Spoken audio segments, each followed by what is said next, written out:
All right, welcome everybody. The time is 6:32 and I'd like to call this District 204 Committee of the Whole meeting with action to order. Marilyn, can you please call the roll? Member Alvarez. Present. Member Vita Daniels. Present. Member Dillon. Here. Member Gretsch. Here. Member Nava, it's not here yet. Member Thomas. Here. All right, now I ask all to rise for the Pledge of Allegiance. Sorry. Pledge allegiance to the flag of the United States of America and to the republic for which it stands, one nation, under God, indivisible, with liberty and justice for all. All right, the first item on our agenda is public participation. Marilyn, do we have anyone signed up for tonight's comment session? No. All right. Then you can just skip ahead. Okay. Next action item is the appointment of new board member and oath of office. After publicly announcing the board vacancy created by the resignation of Don Aubert, the board began the process and publicized the search for a new board member.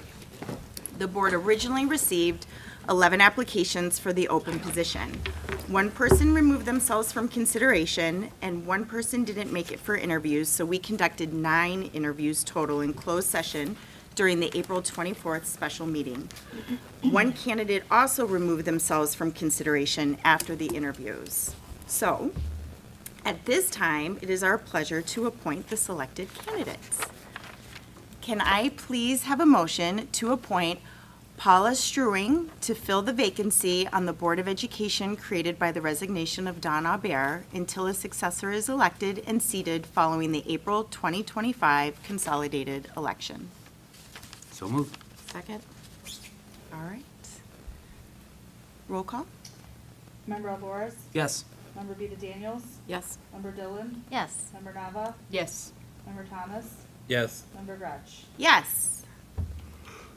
All right. At this time, I ask Paula to rise to take the oath of office. Do I go with her? I would go, Yeah. I would go up there All right. next to her. Do I read it with her? Should I stay I here? do. Okay. Yep, I'm coming around. You can come a little I didn't go closer. through my script. I need my glasses, this is very small print. Yeah, have her read it, yeah. I'm just gonna read the whole thing? Okay. I, Paula Struing, do solemnly swear that I will faithfully discharge the duties of office of member of the Board of Education of Lyons Township High School District 204 in accordance with the Constitution of the United States, the Constitution of the State of Illinois, and the laws of the State of Illinois to the best of my ability.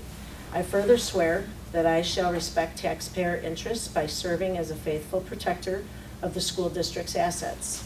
I shall encourage and respect the free expression of opinion by my fellow board members and others who seek a hearing before the board while respecting the privacy of students and employees.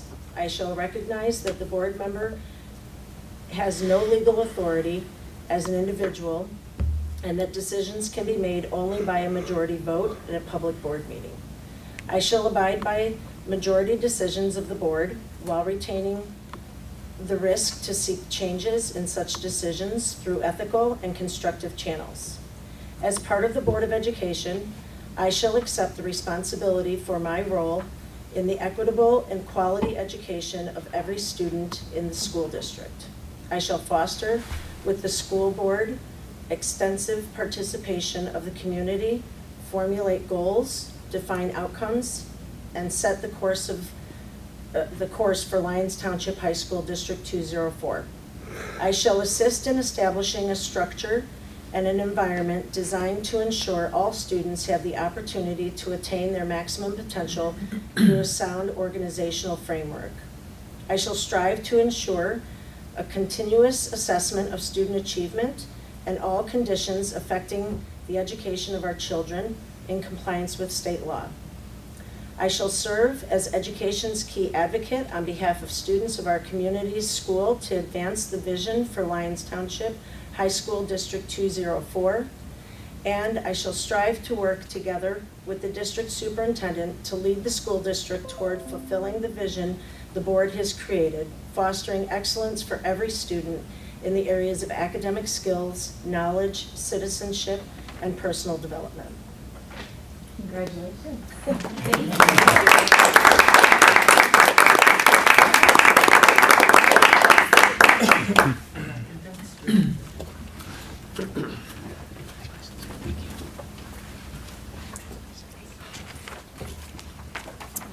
Wonderful. Welcome. Welcome. Thank you.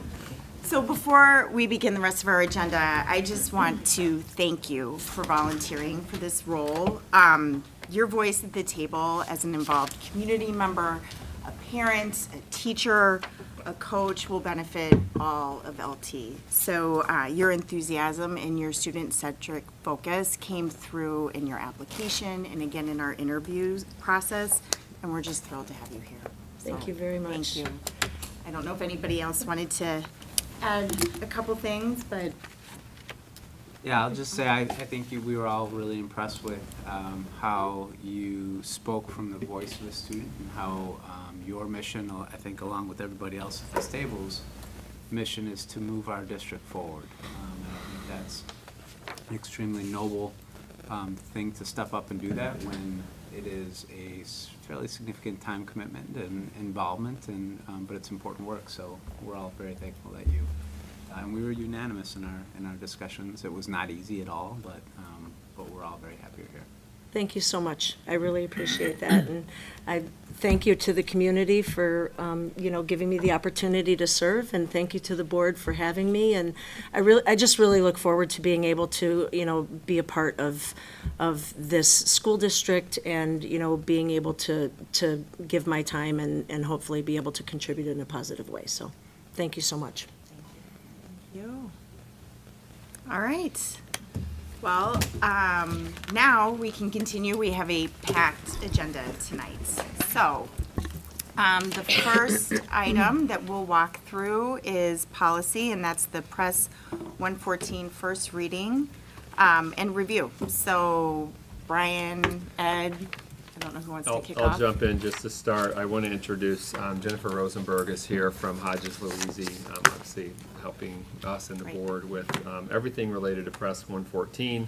This is a similar format that we've done in the past where you guys were able to get the policy recommendations from Press a few weeks ago, and then last week we provided the recommendations from Hodges. There's also a recommendation from Kriya Bocek, and they're related to one of the staff development policies. But with that, I'll let Ed kind of take it away and go through the same process we typically use. Thank you, Dr. Waterman. On page 4 of the board materials tonight, we do have a policy update that includes 21 total policies for review. 19 of those policies are contained in Press Issue 114, and then we have 2 unique policy edits, which are policies that are outside of 114, but given the cycle of policy review, we felt that it was appropriate to bring them to the board for review and ultimate approval if desired by the board. Again, these policies are broken down into multiple sections to help guide the board's discussion. Section 1 has 9 policies. These are draft updates.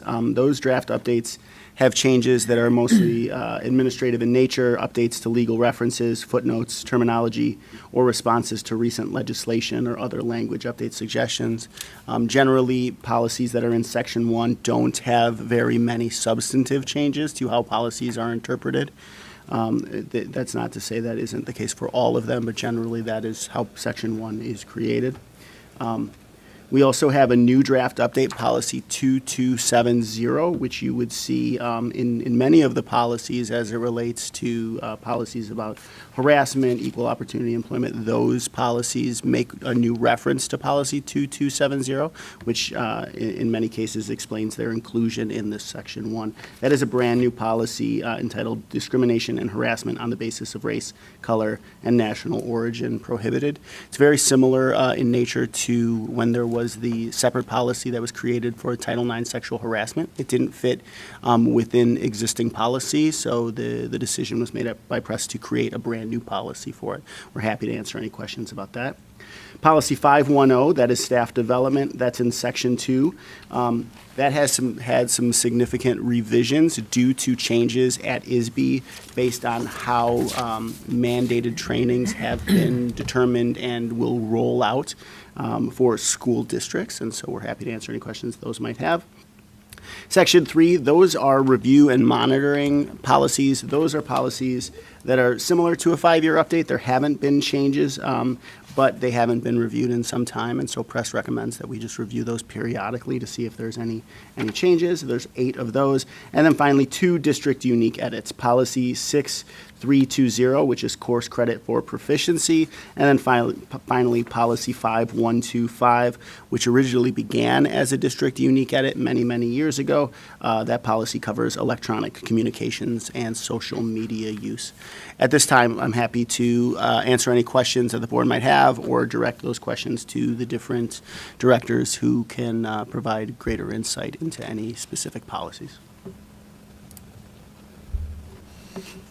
I'm not gonna tell you there was any. You guys did a great job as far as like making sure there was periods and there's spaces. Yeah, I won't go press, through press that. deals I with know. all that. Like, we I don't know. worry about that, because at the end of the, Yeah. at the end of it, press, the people at Press They Plus, clean that up, they clean yeah. all that up, yeah. But I mean, it was even better Yeah. this time around than it has been in the past, so. By design. Thanks. It wasn't by our design, I should say. They were listening? No, That's it's what I just how thought we you got it. meant. It's just how we got it, yeah. They handle all that. Okay, great. There's a lot here. Yeah. Yeah, let's go. there's a lot. Do you wanna go by Jump in. section, Yeah, I or- think we should go Yeah, why don't we section. start with the first section, that are the draft updates.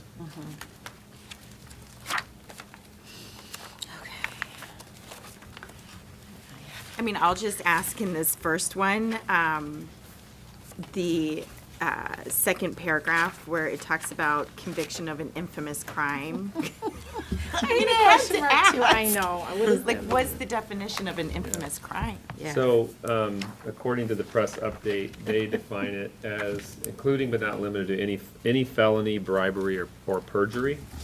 It also says consult with the board attorney regarding other possible infamous crimes. I mean, I kind of read, from an administrative perspective, I read this as providing the board with some flexibility in case that, the board member did get convicted. So I just think it adds flexibility. This is the press recommendation, so that's why we made it as an administrative recommendation. But that's how they define it, is either felony, bribery, and/or perjury. I had that circled too, Jill. It was like, it was just an interesting word choice, I That's, I thought. think that's what. Yeah, it was a little bit vague, but not, also a little strange, so. I don't think I have any questions about that. About the rest of the policies and this? Not on that Draft one. Let me see if updates. there's anything else.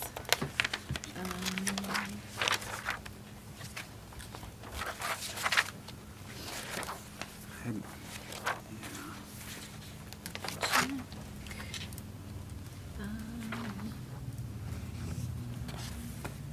Anybody else with the draft updates? I think I do. You do, okay. Just jump in. So the 7180, I just had a notation in my board book about the handbook update, so I'm assuming after this has all been approved, these will all then go into our handbooks? Yes.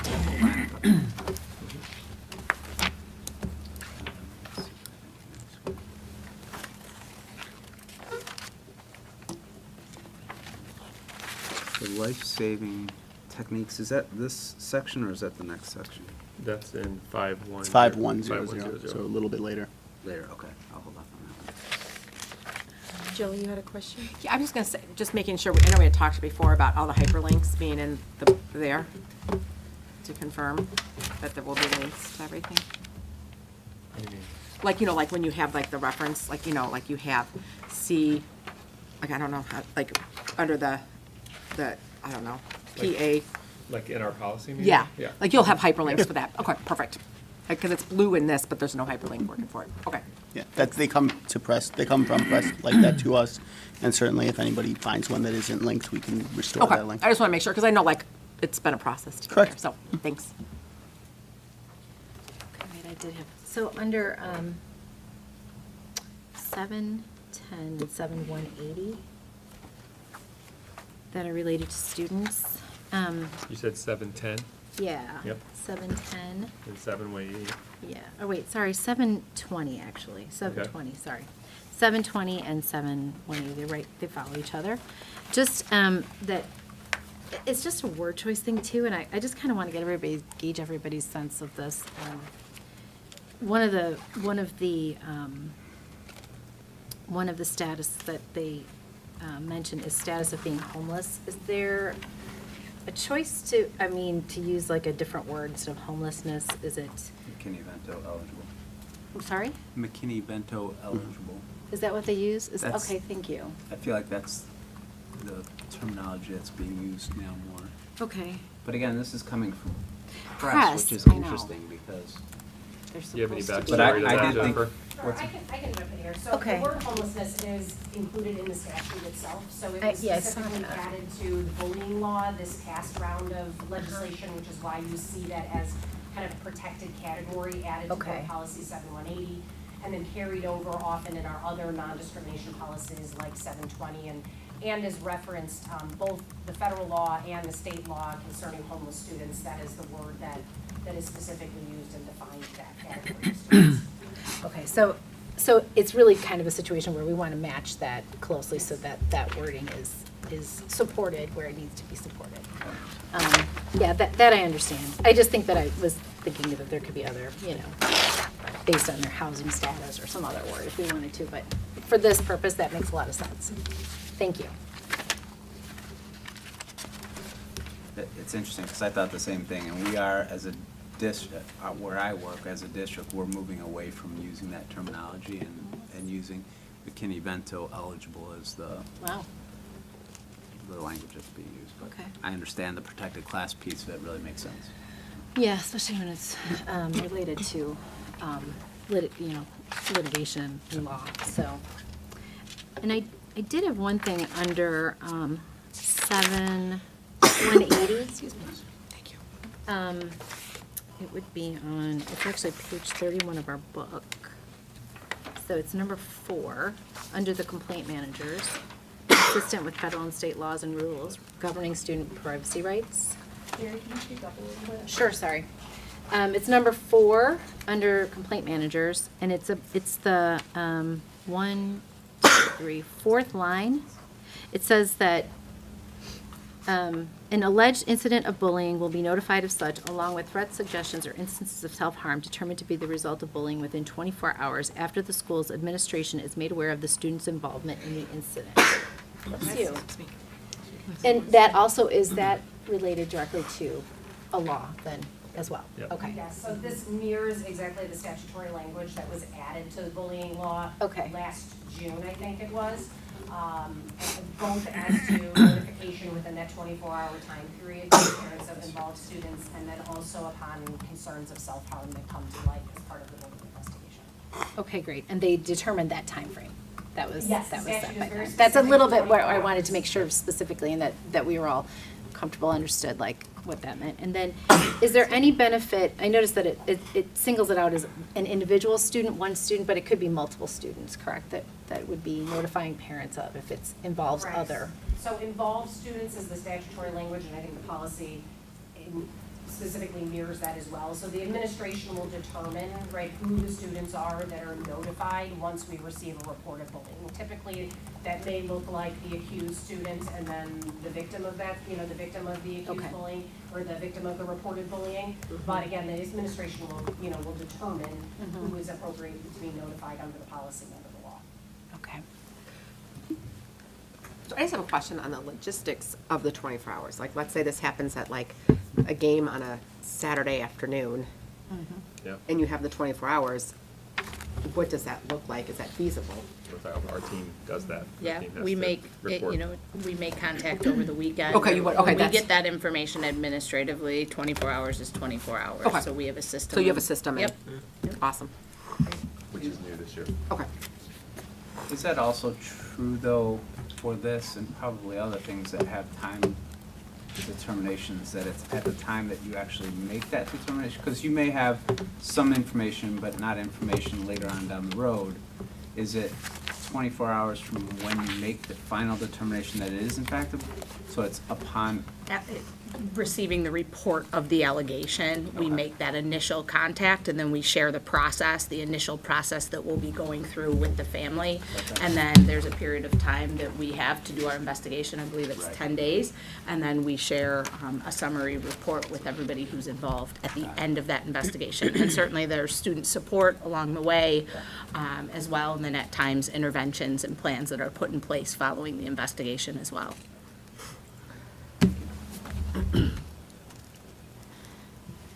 Thanks. That was all I had for that section. Anybody else for this section before we move on?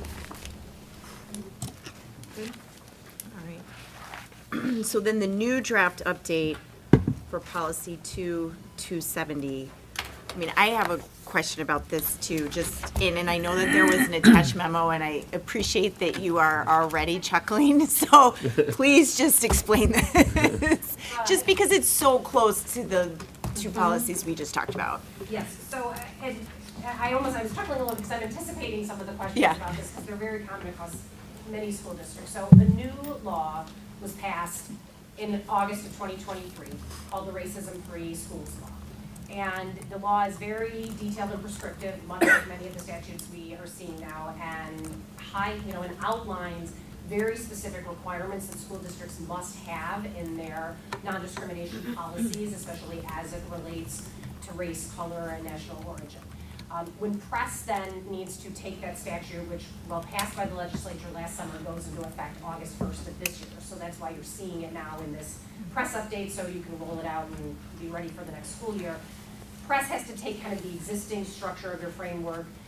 When they can, they try to align it with existing policies. So for example, you already have non-discrimination policies from a student end, so 710, 720. They usually then direct you to the uniform grievance procedure, which is 2:260. When possible, we want to work within that structure.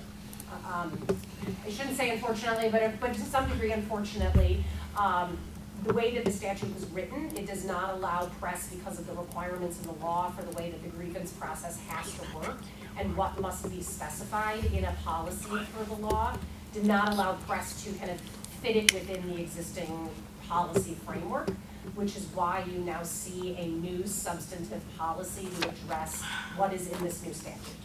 So that is now 270 that you have in front of you.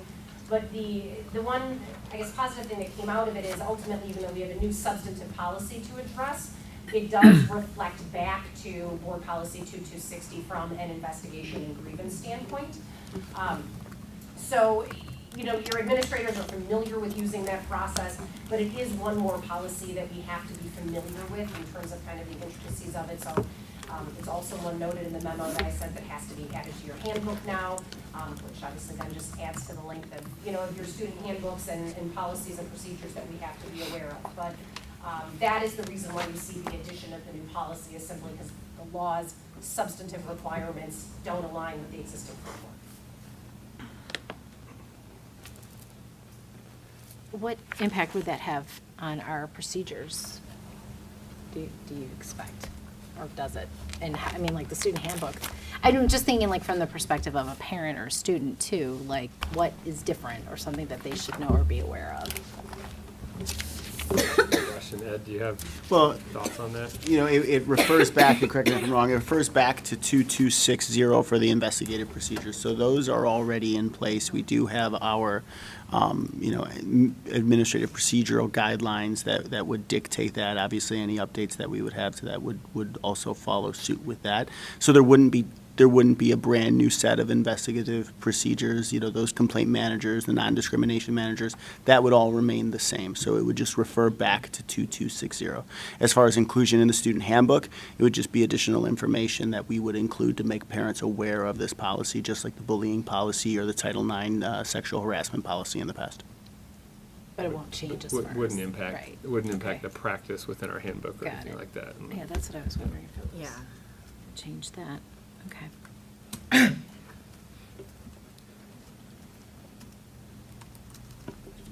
Yeah, I mean. sounds Thank you needed. for walking us through that. Thank At you. first glance, it does seem to cover a lot of the same, so thank you. All right, so Section then the 2. rewritten drafts. Just one in that one, that's at 5100. Questions on that? I did. You do, Carrie? I do. I do too. I always do. Sorry, guys. Gotta ask all the questions. But let me think about it first 1 second. So I want to see how it related. There's that bunch of notes.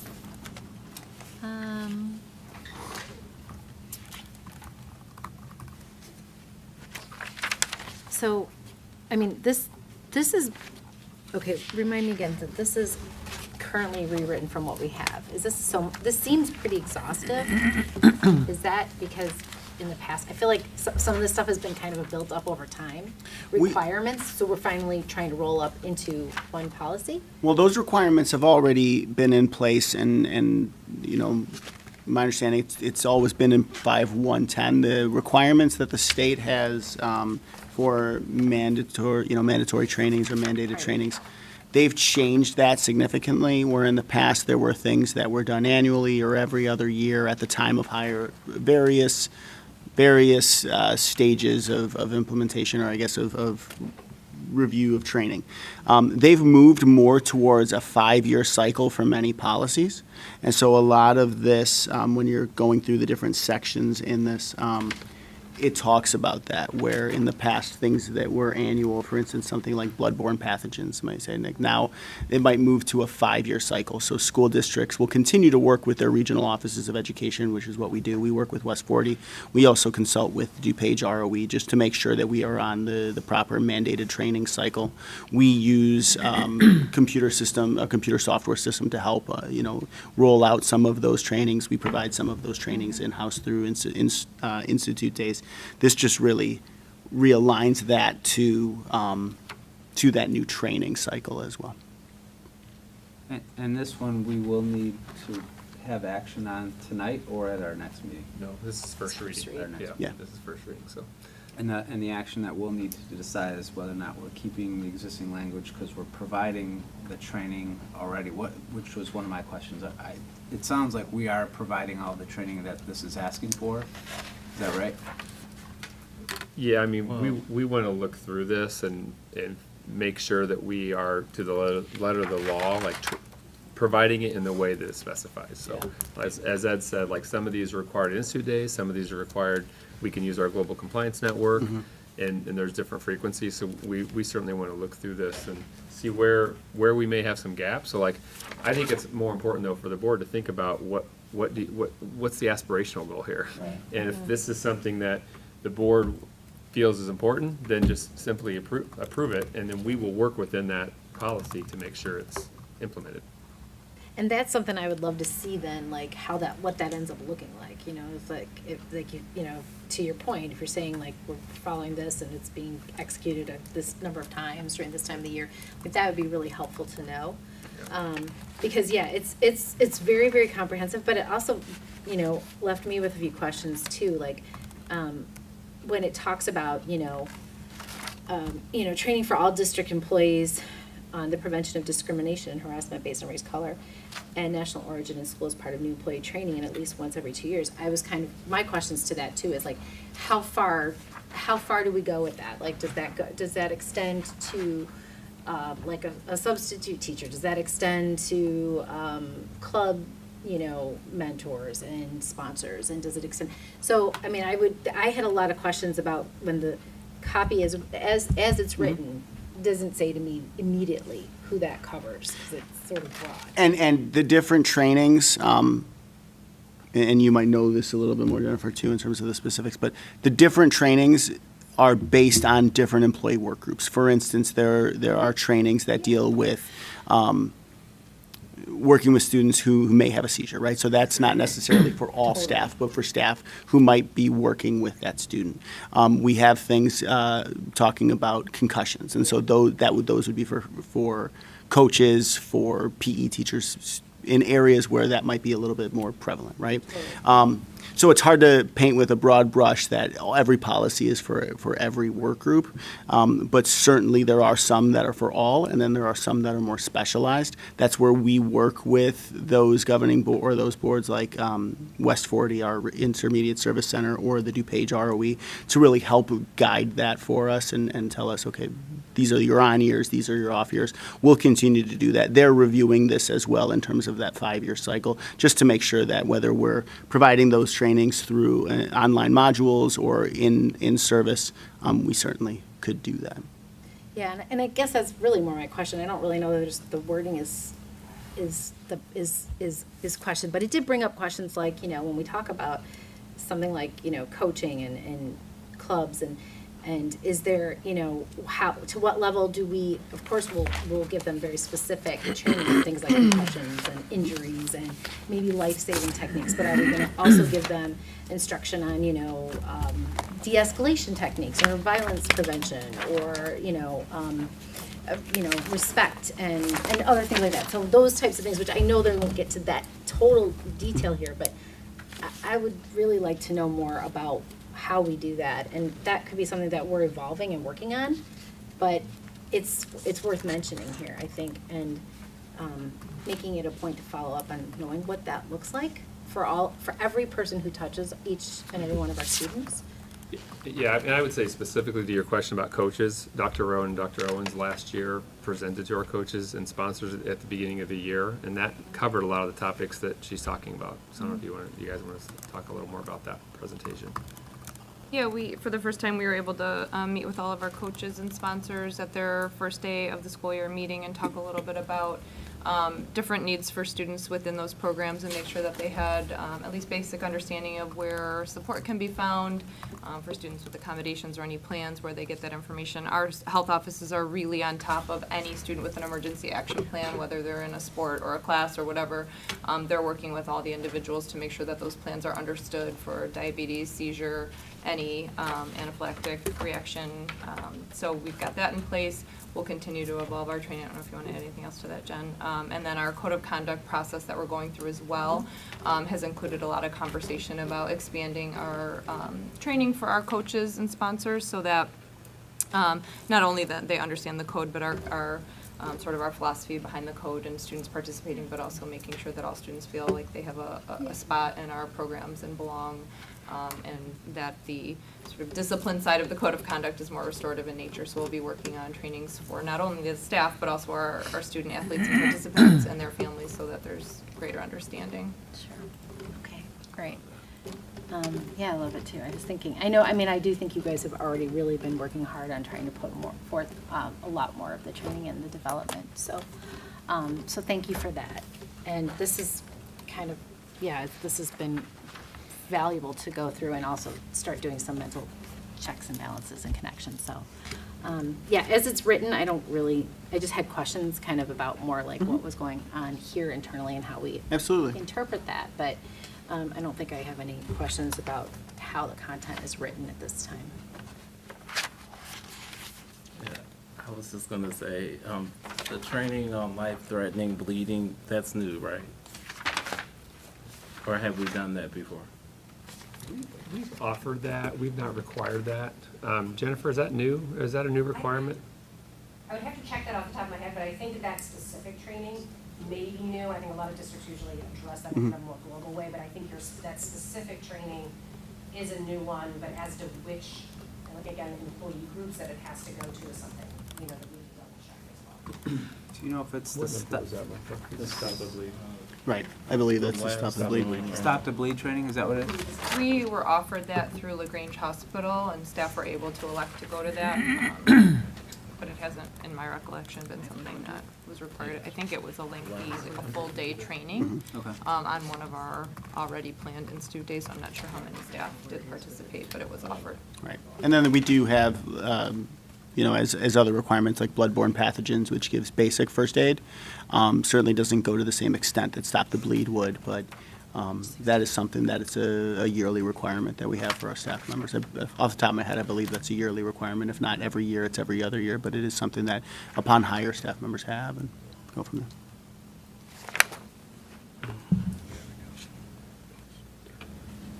So, and then we're supposed to answer a question, right? We have that required question.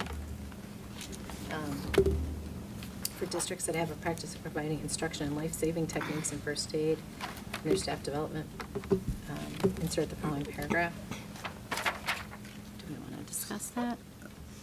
It sounds like that's the We have- decision we need Yeah. to make. Yeah. So, So do we want to provide that as an option to all staff to get trained in what Carrie just wrote?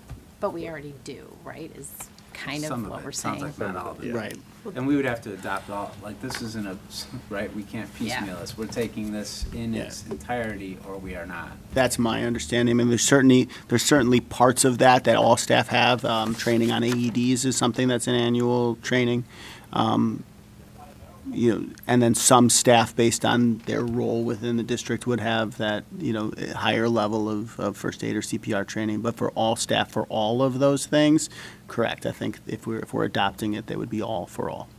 And some we can do through GCNs, those online modules Mhm. where if you ask any teacher, they'll tell you they're gonna click through that while they're watching their TV show and have to answer some questions at the end. So I don't know how thorough some of those trainings truly are.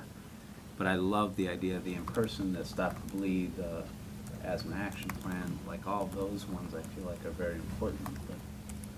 But Right. Is any of that affected with collective bargaining? Like the staff development programs and like the Just the extent of what time. we may be asking?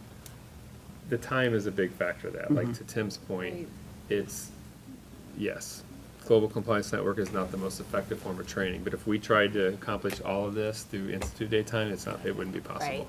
Yeah. So we really have to, I don't know how to say this diplomatically, but we have to look for creative ways to use Global Compliance Network to meet the requirement.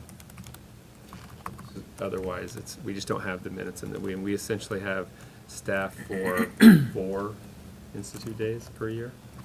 But can I just ask a clarifying question? If we decide not to take this, that does not mean that if you have a student with a severe allergy, that people that work with that child will be 100%. trained Right. on what needs to be done.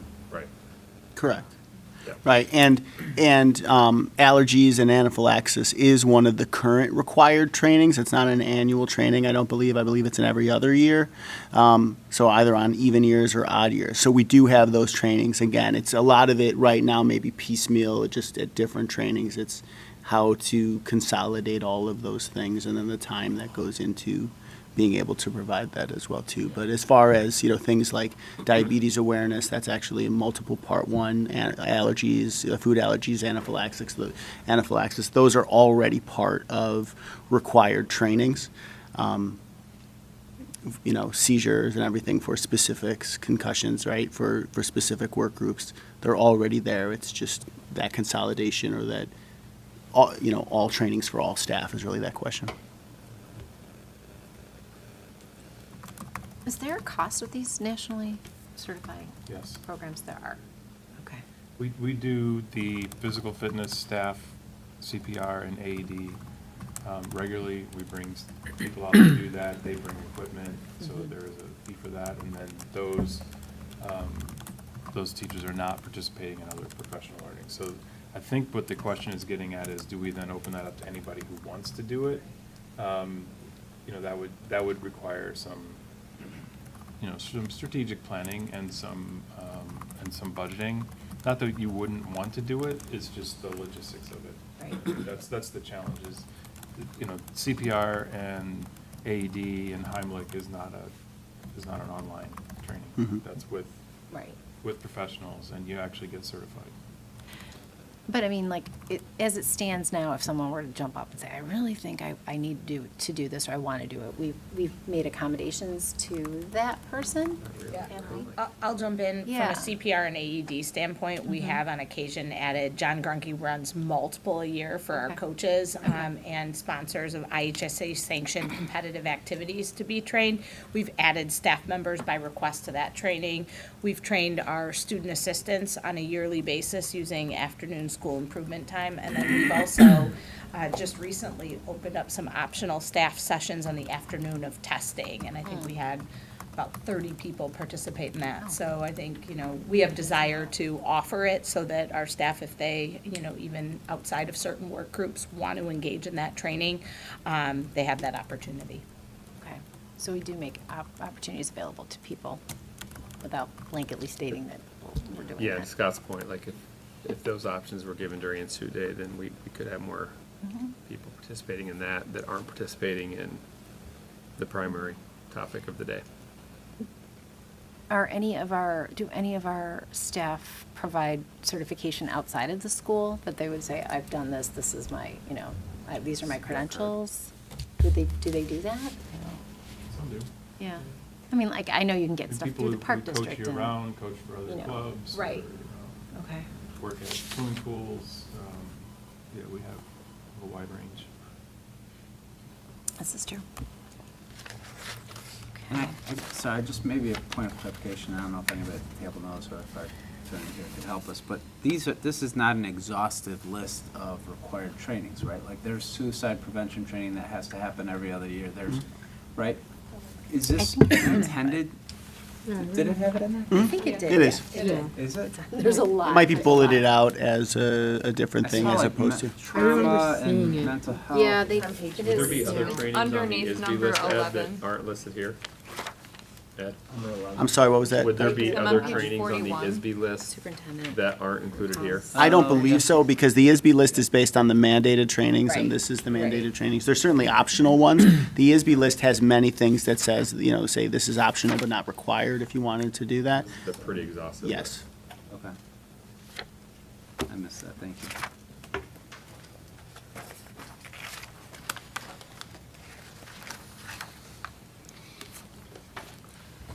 So again, that's something as the board works towards adoption of this, we would, revisit what, who, and when we're providing trainings throughout the year and fit all this in some format.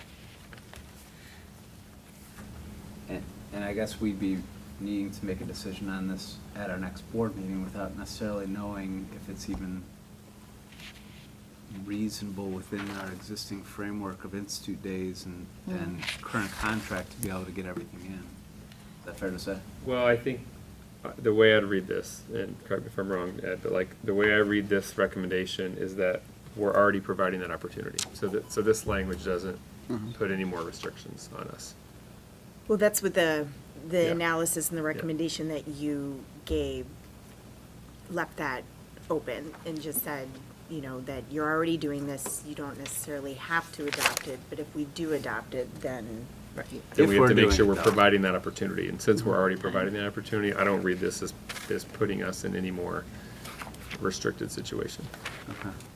It'd be different if it said, districts are required to implement this training during an institute day or Yeah. something, then I would be really concerned about that. But this is just is that right, Jennifer? Like you read just, Right, I read it as kind of that permissive, more open opportunity. Yeah. And it sounds like it's already aligned with what. so we're already doing that. So, I think our recommendation would be adopt it, answer yes to that question. Okay. Add that language.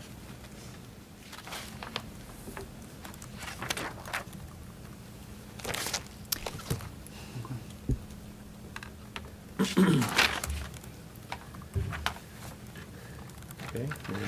I mean, sorry, one more thing. This addresses, obviously, it's so broadly worded as staff development, but really, it's more like a law-required training or certification. I just feel like, when I think of staff development, I think it goes beyond just, life-saving things. It could be how do we, some of the things we do, I know with our workshops and things like that, but expanding teachers' perspectives on, cultural pedagogy and all those types of other things, that are a little bit more that, expand that experience for all of our students and also that support our staff too.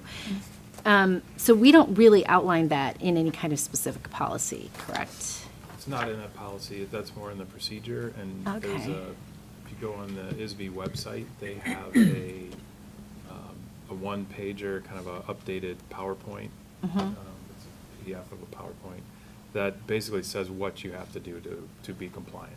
And so we were actually reviewing those with our talking about our professional development for next year and the years following, trying to see which ones are able to Okay. be done online, which ones require a little Okay. more, maybe even require bringing in someone from the outside, having our Mhm. nurses speak with staff, all those kinds of, finding the right people to do it. Sure, okay. And seeing where it fits in best. The challenge with it, to be perfectly frank, is it's a lot of information, and so it is usually hard to make it exciting.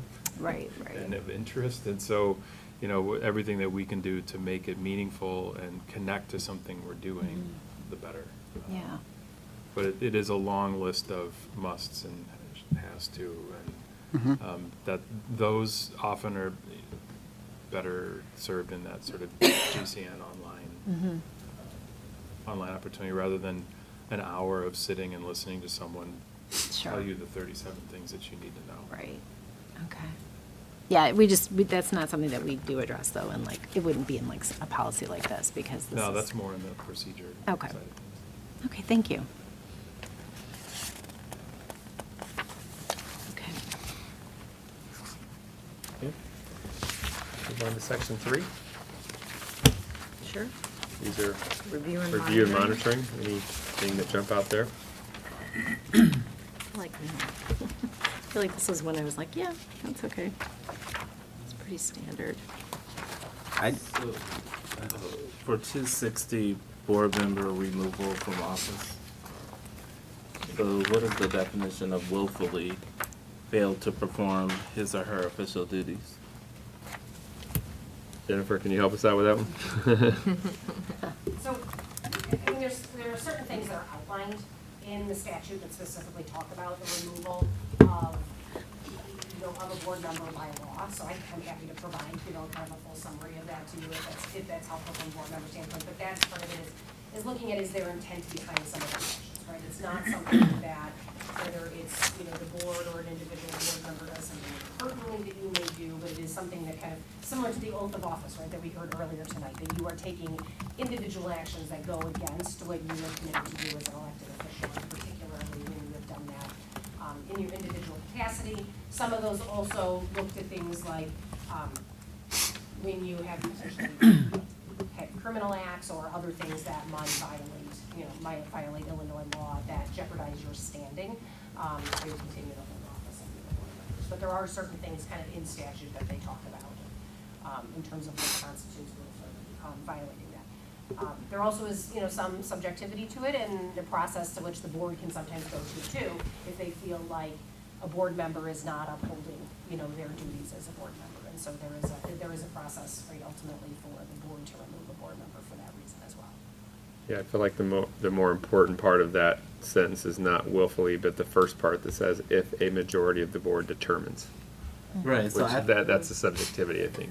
Yeah, so I thought like in the past though, that there was like, if that were in fact the case, that there had to be a recommendation that goes to like this intermediary, like the governmental body, that, I don't know if it's not West 40. No, you're right, Oh. that's it. Oh, So so yeah, it's in is there. that So what this is? That's what that is. So it may request the appropriate intermediate service center. So West 40 is our intermediate Oh, service okay, center. so it's West 40. Yeah. Yep. So the board typically has to take action first to bring it, and then West 40, your intermediate service center, will act on it. Right, but they're the ones who would make the final decision, correct? Like In the, terms of their vote. right, it's not the board. It's the board that maybe takes the initial action, but that individual at West 40 is the one who would ultimately make the determination. So, the majority of the board makes kind of the determination as it relates to that, and then the referral goes essentially over to the intermediate service center in your case. Right, but they don't always have to take that referral. Like, Right, the process in which they then follow, right, then is the one that they undertake, in terms of whether or not they essentially agree with the board or uphold it, or they might make a different finding as to them. okay, thank you. And there was just one thing I wanted to point out, because I was a little confused, but it says under 535, compliance with the Fair Labor Standards Act, the work week for district employees will be from 12 a.m. Sunday until 11:59 PM Saturday? That's 7 days? Yeah, it's saying from Sunday morning, like midnight essentially, Until through Saturday. Saturday. So you're right before. always on the clock, right? That's the what do you call it? It's the guardrail, establishment of the full 7-day establishment of the week, work right. week is. Oh, Yeah. okay. It's the Yeah. 40 hours 40 hours within. Right. Got the it, time got it, period. got it, got it, got Can't it. do, I just like, thought they were being Wednesday like, to Tuesday. I was a little confused, like the way We that hope was no worded, one's too. working from. I was, yeah, I mean, 11:59 I know next that week. you guys are responsive, at any time of the day, but, yeah. Okay, great, thanks. And I just had one question on policy 4110, transportation. Yep. And again, I'm very aware that these are press policies that have been put in place for a while for a reason. But the one piece that stood out to me is no school, so it's in the middle of that, no school employee may transport students in school or private vehicles unless authorized by the administration. Does that, or should there be some language in that about with a minimum of 2 different staff members of more than one gender, or do we need to, and maybe that's procedure already, and maybe that covers it, but maybe you can speak to if that is procedure, or when that could or should happen. Yeah. Ed, can you talk through that, please? I'm just writing notes real quick. Right, I mean, that certainly is best practice where we would want to have multiple students or multiple staff members. It's something that when we're working through placements for, I guess, students who are going in job coaching, we're working through those things. I don't know if that would be best put into policy or practice or procedure, but it is certainly something we are cognizant of and working to staff in that way. Go from there. I don't know if that answers Yeah. the question. So, My take is it would be better in procedure versus fleshing out a policy that has all the requirements in there. so what is our procedure? With adults transporting students. Right. So, I mean, we've got adults transporting students in school vehicles for a variety of purposes. We'll have them for athletics if, so, and there's generally multiple coaches or multiple students on there, Students, right? right, that makes sense. Same thing when we're working with students going to job sites throughout the day. Again, multiple staff members, multiple students. I can't think of any particular situation where we have one staff member and one student. We certainly wouldn't put that in as, we wouldn't have that as something that is a regular or ongoing. And we wouldn't want that to be the case anyway. And none of the situations that we have, I believe, would have that, right? It would always be in like team settings or established settings. of Not in multiple personal people. car, like. No, certainly not in personal cars, and we do have procedures about that where it is not in personal cars at all. Okay. Definitely district vehicles. Thanks for asking that, too. Yeah, I mean, again, I think to it's know, for yeah. the safety of our kids and safety for our staff. Mhm. That's, Absolutely. okay. That's all right. All right, that's it. And then, last section? Last section, Unique that was edits. section 3. Yeah, so the district unique edits, I think we'll start with the policy 6320. Scott, if you can just give the overview of this unique policy that we're asking the board to consider. This is related to the 8th grade geometry. So, for years, we've offered proficiency credit, in particular for world language and for algebra. And what that means is the way it is in practice. So if a student takes Algebra 1 in 8th grade or 7th grade, or takes a world language for a year, once they come to LT and complete the next year in the sequence, we'll give them credit for that. We don't give them a grade, and that's a transfer credit. It's something we have sort of looked at other schools. It's not a very common practice. And now, post-pandemic, many colleges are looking at those credits as Ds. And they're doing that because coming out of the pandemic, when students were struggling, many schools, rather than failing a student, would say, well, you came close, and because of the pandemic, we're going to make sure, that you don't have to retake this class, and so we'll give you a credit. So there are a number of schools for a long time out west, universities that are, especially in California, that don't recognize credit anyway. And so we just wanted to clear that up as far as policy. We certainly do allow for proficiency, and we certainly have students who go to schools where they have completed things such as biology, or other things that are regularly in our program. But in having that conversation, we have had a very specific exception, and that has to do with honors geometry.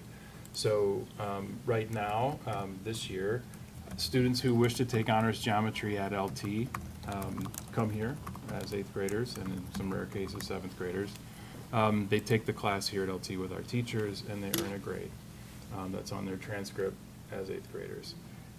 We were approached by District 102 a number of years ago, and they wanted to offer that course at their school for a number of reasons. One of them being in the mornings, that's when band and orchestra meet. And so kids were having to choose between band, orchestra, or advanced math. And many of our kids in advanced math are also involved in band and orchestra. The other issue has to do with our Wednesday late starts. So we don't start until 9:15, and all of our associate schools begin at somewhere in between 8 and 8:30, depending on the school. So what that means on those Wednesdays is students were missing a significant portion of their day to come take that. So we began an arrangement with Park Junior High to allow the students to take that honors geometry class at Park with a certified teacher, a teacher certified to teach a high school math course, but we didn't give them the grade, we're just giving them credit. One of the things that a school board can do, and which is what we're suggesting, or at least recommending here, if that 8th grade teacher has high school certification and teaches the curriculum that we offer, and to our satisfaction and to with that fidelity, we can grant the grade to that student. It's very similar to dual credit that we do with colleges. So colleges will allow us, as long as our teacher has the college teaching credential, to teach courses and students can earn college credit. This is essentially what we're recommending to do here. This gets us beyond that credit, no credit piece, so a student would be getting the grade. A student could still come to LT and take the course as well. So we're seeing it as an option to really give student the grade they deserve for a course that they've taken that's equivalent to their peers who are coming here, and still allowing them to be a middle school student, attend their electives and things in the morning, and not have their day interrupted if they so choose.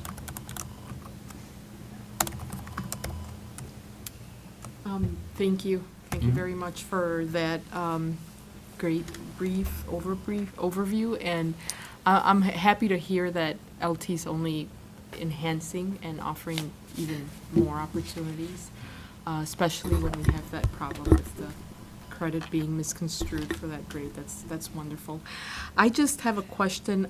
Since you guys are thinking of potentially having that teacher, you know, if they're qualified to teach at the schools, have you guys considered perhaps having a seasoned teacher go teach at the junior highs instead, and have the new teacher be here? Because I'm thinking when you're teaching to 7th or to 8th graders that are already advanced and taking this rigorous course, they would benefit more from a very seasoned, you know, one of your seasoned teachers here. And then I'm thinking the students that are already taking that course here have been acclimated already to the rigor, so maybe they can handle a newer teacher better. Just a thought. I don't, you know, what are, has that been considered? We've discussed that at length when we originally had this conversation with the credit versus no credit. That was probably about 5 years ago, 6 years ago. It was pre-pandemic.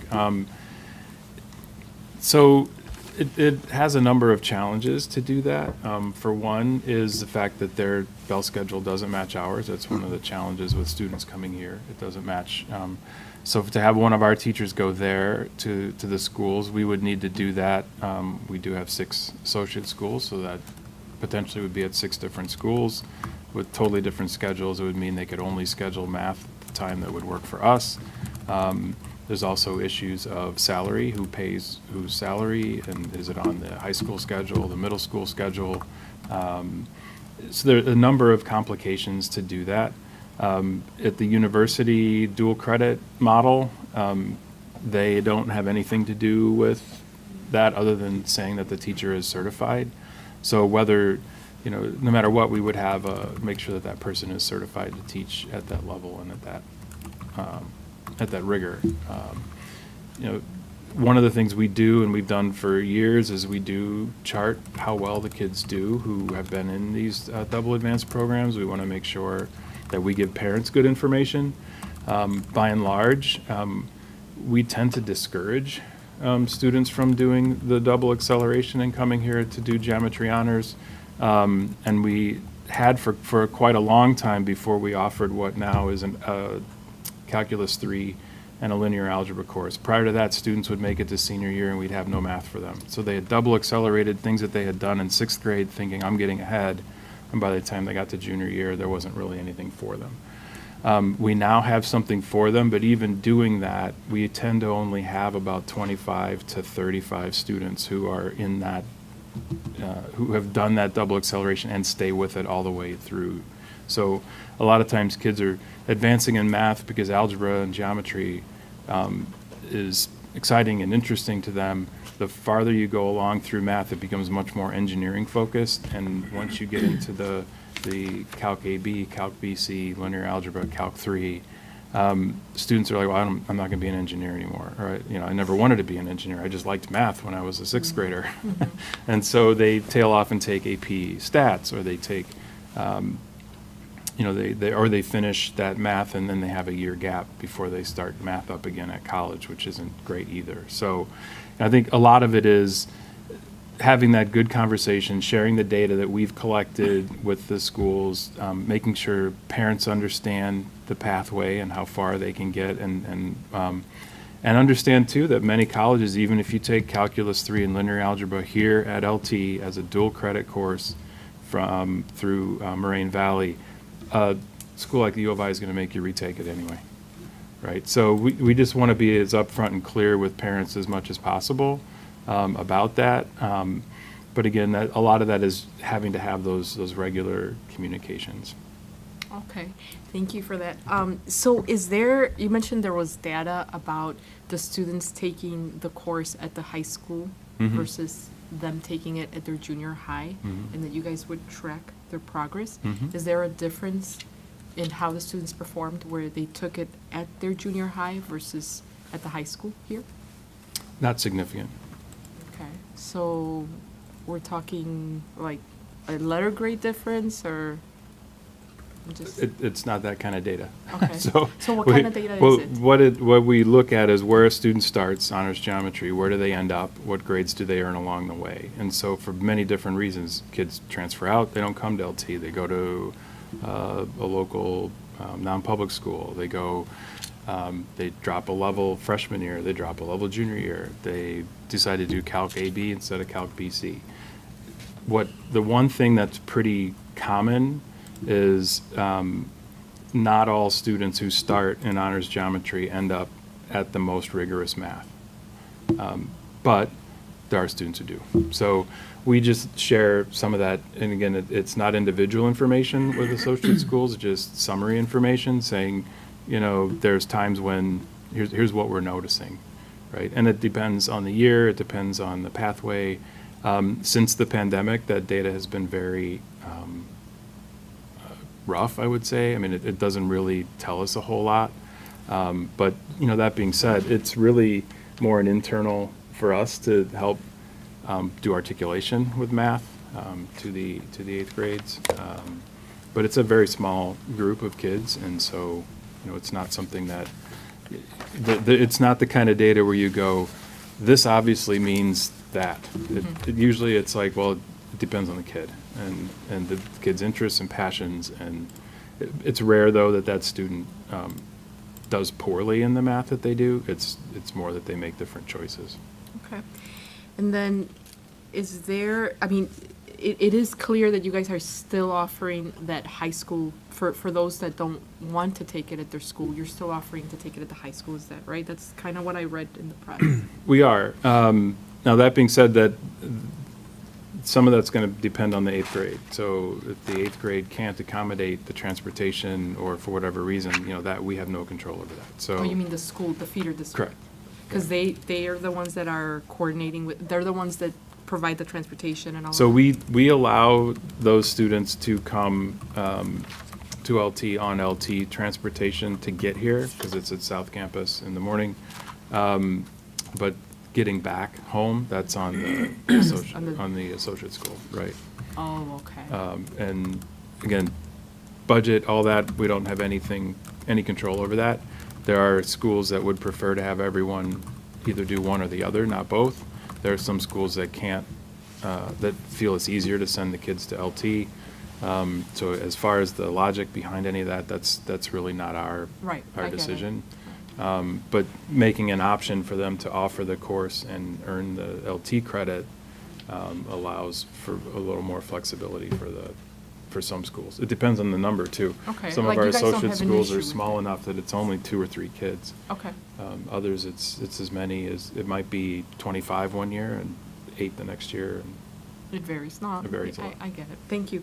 And then, I had a hard time finding that 6315, I saw it referenced quite a bit, and it looks, so if you could just, I don't know, I must have missed it, but I kept checking and checking, I just couldn't find it. I see it referenced several times, but for some reason I couldn't find it. It's not in one of the revisions, it's in the existing board policy, I'm guessing? I Is it a saw too. reference in the Well, policy? it was interesting because, so 6315 is new, and it wasn't part of the online board policy. That's what I read here in the memo. So there, and I think, yeah, it was so confusing, so I agree, 6320 doesn't really speak to the current practice and So- what's going on. Yeah, we have a couple of options here. Go ahead. Yeah, so 6315 is a separate policy that we don't have that talks about honors, or high school credit for students in grade 7 or 8. Uh-huh. We already had a component of our 6320 that already mentioned the high school credit, course credit for high school diploma. You'll see that we put it in this section and then said we allowed students to come to LT, but we were not going to give them a grade if they stayed behind. So we decided in this revision, rather than add a new policy and delete something from an existing policy, to modify an existing policy with information that you could find also in the other 315. So is 6315 gonna go away then? It doesn't We don't have exist. Yeah, we don't have it. It doesn't exist in our policy We've manual. basically taken the language from 6315 and incorporated it into Included it. 6320. Okay, that's what I thought, Yeah, but I yeah. got confused. Okay, so no more 2 separate ones. We never have We don't had have- 2 separate We ones. don't have to. We never had 6315. We don't have 6315. That would be an option. We could say, No, let's no, no, adopt I- a new one, but we yeah. said, instead of adopting a new one that we don't have, let's just revise 6320. Yeah, The that's Yeah. master policy manual that press has includes policies that we don't have. Okay. And so they organized it that way. Prior to this, we had lumped what was in 6315 into our 6320. Okay. Okay, thank you. Thank Yep. you for explaining that. And just a quick clarification. I think it's a typo, but on page 8, on the first paragraph, I'm not on it right now because my computer is pretty slow, but it says at the top of the page, on page 8, it said something about 6320 and then 6230. I think it really does just mean, again, we're only talking about 6320. Page 8, right? Memo? Yeah, I think it's, Yeah, it's the memo, page 8. Page 8 Oh, of they the do, PDF. they do say something about lines with the current press policy. So, at the very first sentence, high school diploma should be removed from district's policy 6320, so that policy 6230. It should be 6320, so that policy 6320, not 6230. Oh, yeah. Pretty sure I used Oh, a okay. typo. Yeah, It's I not don't a have, big I deal. don't have the Yeah, it's document. 6320. So, No, yeah, I know, it's not, yeah, that's right. Trust, yeah. And- Okay, well, thank you for that. I really appreciate, the clarification. That one did stump me, and I'm Mhm. glad that you clarified it. Thank you. Any other questions on that district unique edit? had just a couple. Do we, so I'm aware, and first of all, I think that the change in the policy makes a whole lot of sense because we're hurting kids essentially by not doing this, right? Kids are ending up with a Dion transcript, interpretation of a Dion transcript, which isn't fair to kids that are taking a pretty rigorous class. But I guess the question for the feeder schools is, are we providing those teachers that are qualified to teach it any training on instructional practices, curriculum? How does that work for? So we've not done it in the past. We have articulation meetings, and what we have talked about is moving forward, what it would look like, how regularly would we meet, sharing of lesson plans, sharing of assessments and all that. We do require the use of our book, and we have previously. But we've had some preliminary discussions, should this pass, of how we would communicate with that teacher at the associate school, and whether they would be, how we would free up that time for them to meet. I think that's important because I'm sure that could add to the future success of our kids, ensuring that they have the rigor and the instructional practices that we need them to have going through that. And certainly the concern our teachers would have would be, does that 8th grade teacher know the next course in the sequence and the calculus curriculum, et cetera? And so having those conversations to say, this is really important because it comes up again in Trig Pre-Cal, it comes up again in Calc BC, that kind of thing. Okay, good.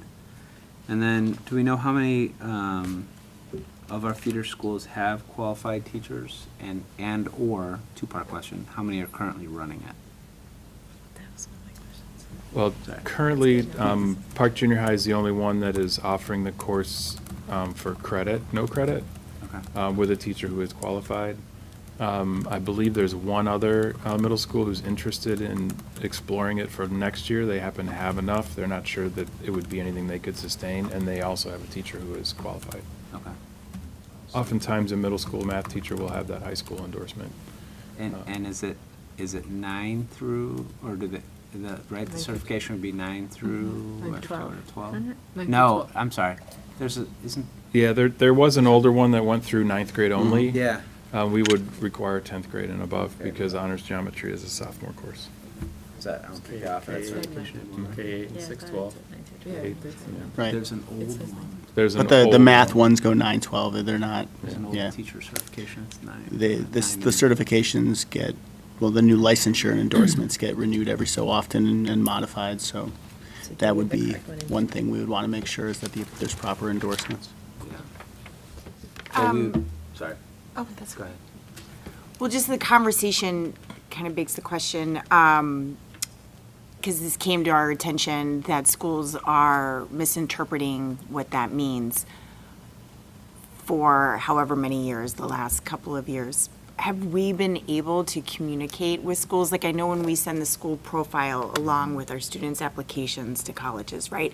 Has there been additional communication about this where it's relevant, where we could try to help our students as they use this, just to accompany their grades? Sure.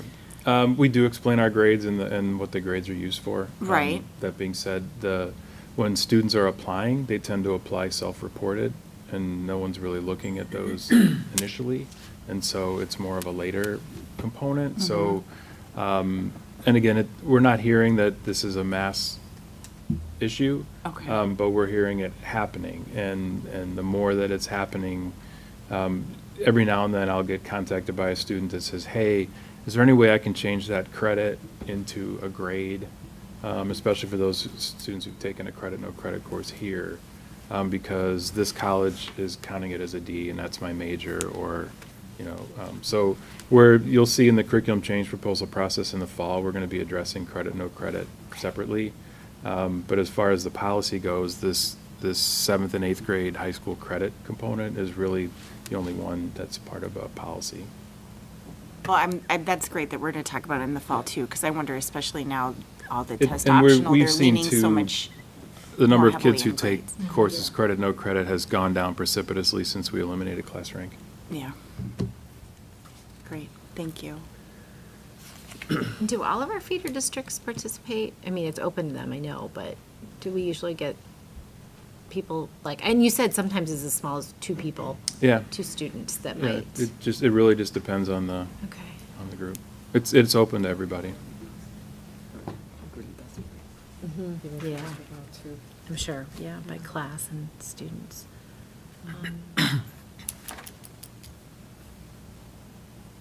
Anybody else with this one? A lot of policy. It's, yeah. That's one. Thank you. Social media. Oh, there's social media. It's a Well, doozy. there's one more unique edit, yeah. And there's it one more is, you're district right. unique edit. We're saving the You're best for right. Best for last. Yeah, and this is honestly, Ed, you You're want to right. talk through this? Sure. This is 5125. Yeah, absolutely. Policy 5125 is another district unique edit that actually was originally adopted in the fall of 2012, so that tells you how long ago this policy was originally created. At the time, it was not something that was included as part of a press policy, but school districts saw the need for it, so started creating it. So you'll see similar policies in other school districts. As we all know, technology has changed drastically in the 12 years since this policy was originally created. The means by which and with which we communicate with families have changed. The technologies have changed, and so we felt that it was time in working with our community relations department to update this. They are working on some communication guidelines that would provide staff with expectations and best practice for use when communicating, when posting to social media to create those expectations. And as part of that, we asked district council to review this policy to provide any edits that they saw fit, and that is what we are recommending to the board for this unique policy edit. Yeah, so you have the red line version in your packet, so pending approval, then we're working on some training and guidelines that we want to provide to our staff before the beginning of the school year. So this doesn't cross over to their personal, or does it?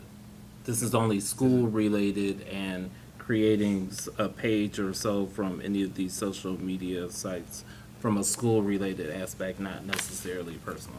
Right. But I think it addresses. It does address it, communicating it with certainly students. does, right. In the last full paragraph on the first page of the policy, it talks about some prohibited conduct or some examples of what would be prohibited.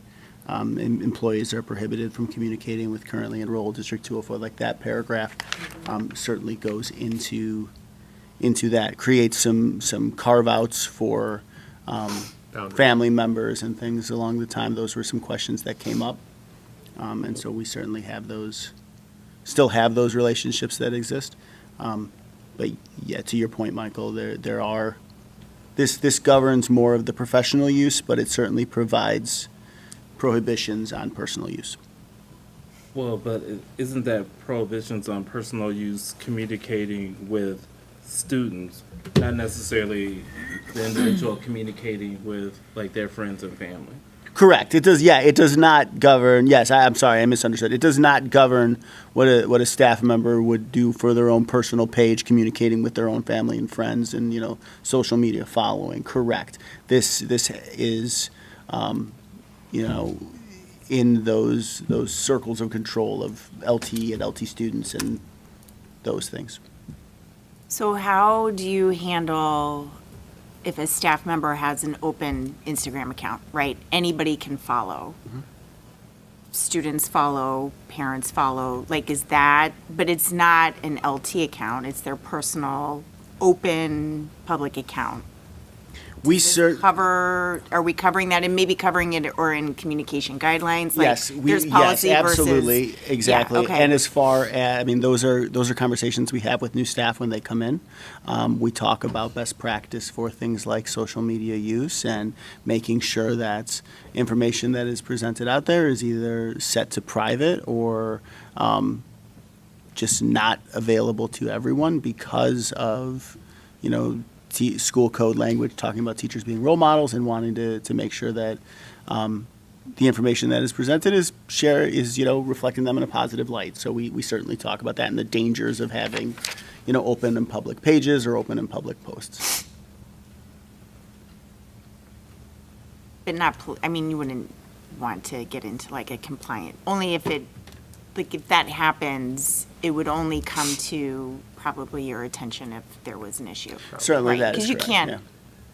police that. Correct. Right, yeah, And okay. then we would get legal advice on. Right. Yeah. Yep. Go ahead, Joe.